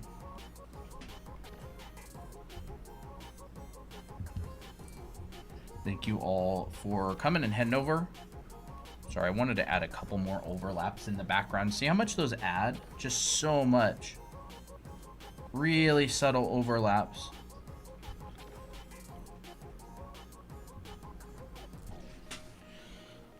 Oh. I can post this in the Discord if you want it. I think that'd be great. Like, it's still only this big on my canvas. Why is it so small? But I could potentially take this into Photoshop and work on it a little bit more. Bro, later, paint on it a little bit. You could literally, like, you draw so small that you can literally make nail art. Literally, bro. Well, I can't zoom into a fingernail, unfortunately. How about this? Boom. And then the low res. Yeah. It's not that bad, bro. It's not too bad. Now it's this big. Yeah. All right. Do you put reflective light? I don't see a lot of reflective light in here. I wouldn't see many opportunities for reflected light. Like, I guess you could probably make the argument that this might be brighter along the ground. Like this. Oh, it's ba ba ba. Mm-hmm. And then maybe some reflected light gets bounced up to underneath of this person. But I don't really see a lot of opportunity for reflected light in the sketch that this is. Like, if this were detailed, and I were really going to town on, oh, come on, detailing this out, I would definitely get some reflected light in certain areas. Like, for example, if there was an overhang, I might get a tiny bit of reflected light under that. But as far as I'm concerned, not really. Not a lot of reflected light in this piece. It would be like, you would have to have something that has a lot of bounce. Like, sunlight would have a lot of, would create a lot of bounce and reflected light. But since there's like only one main light source, and it's not appearing anywhere else, it's like kind of hard to say. I mean, everywhere that's in shadow that's not black is being lit by reflected light, like ambiently.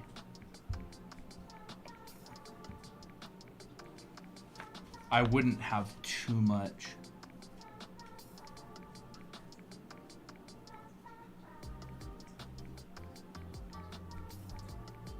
I honestly feel like this over here could be like broken, right? I think we should like break this stuff more. Luna says Colton should try the art within art tutorial. Or For not real? tutorial, but art within art. I've seen those. They're kind of neat. It's funny, like infinite canvas type thing.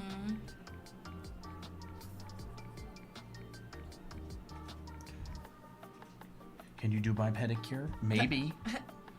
Depends how much you're very careful. paying. $1,000. I'm so careful, I would just say no to the pedicure in the first place.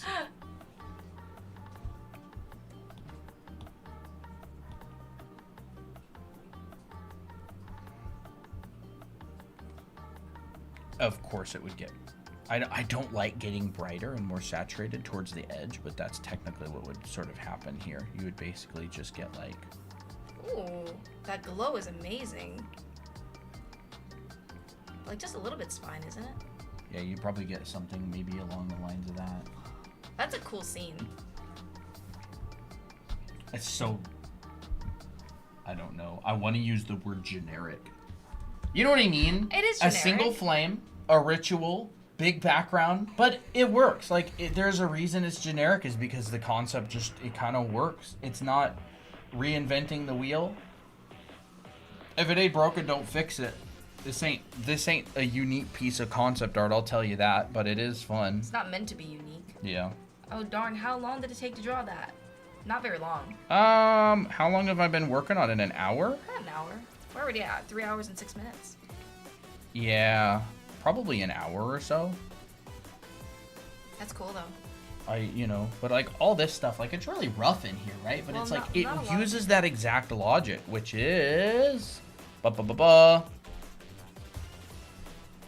everything that's facing me is being hit by the orange light. Everything that's facing up is being hit by the ritual light. Everything that's not being hit by either, that's facing the left or the right, is in shadow. And so that's how all this stuff works. So it really comes together fast.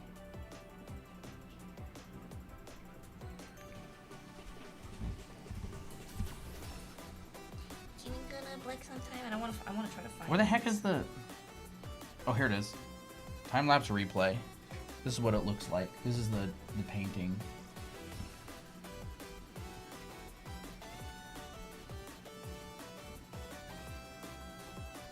Now, you're probably gonna have to zoom out because you did enlarge it. Yeah.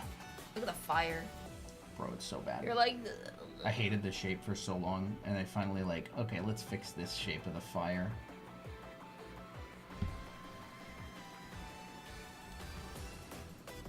It definitely. I think the orange light definitely adds a bit of visual interest. Yeah, I mean, I think it works. It's interesting. Yeah. Was that it?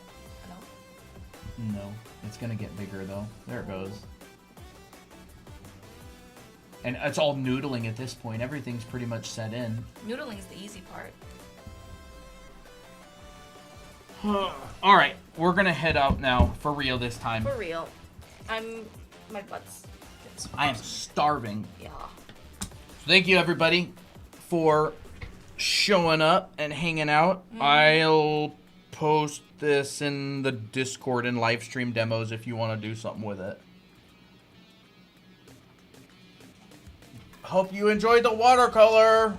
I love watercolor. Oh, and don't forget Minky Beaky. I kind of like how that one turned out. I like it too. I think it really needed the thicker line work. Yeah. See ya, everybody. Bye. Bye.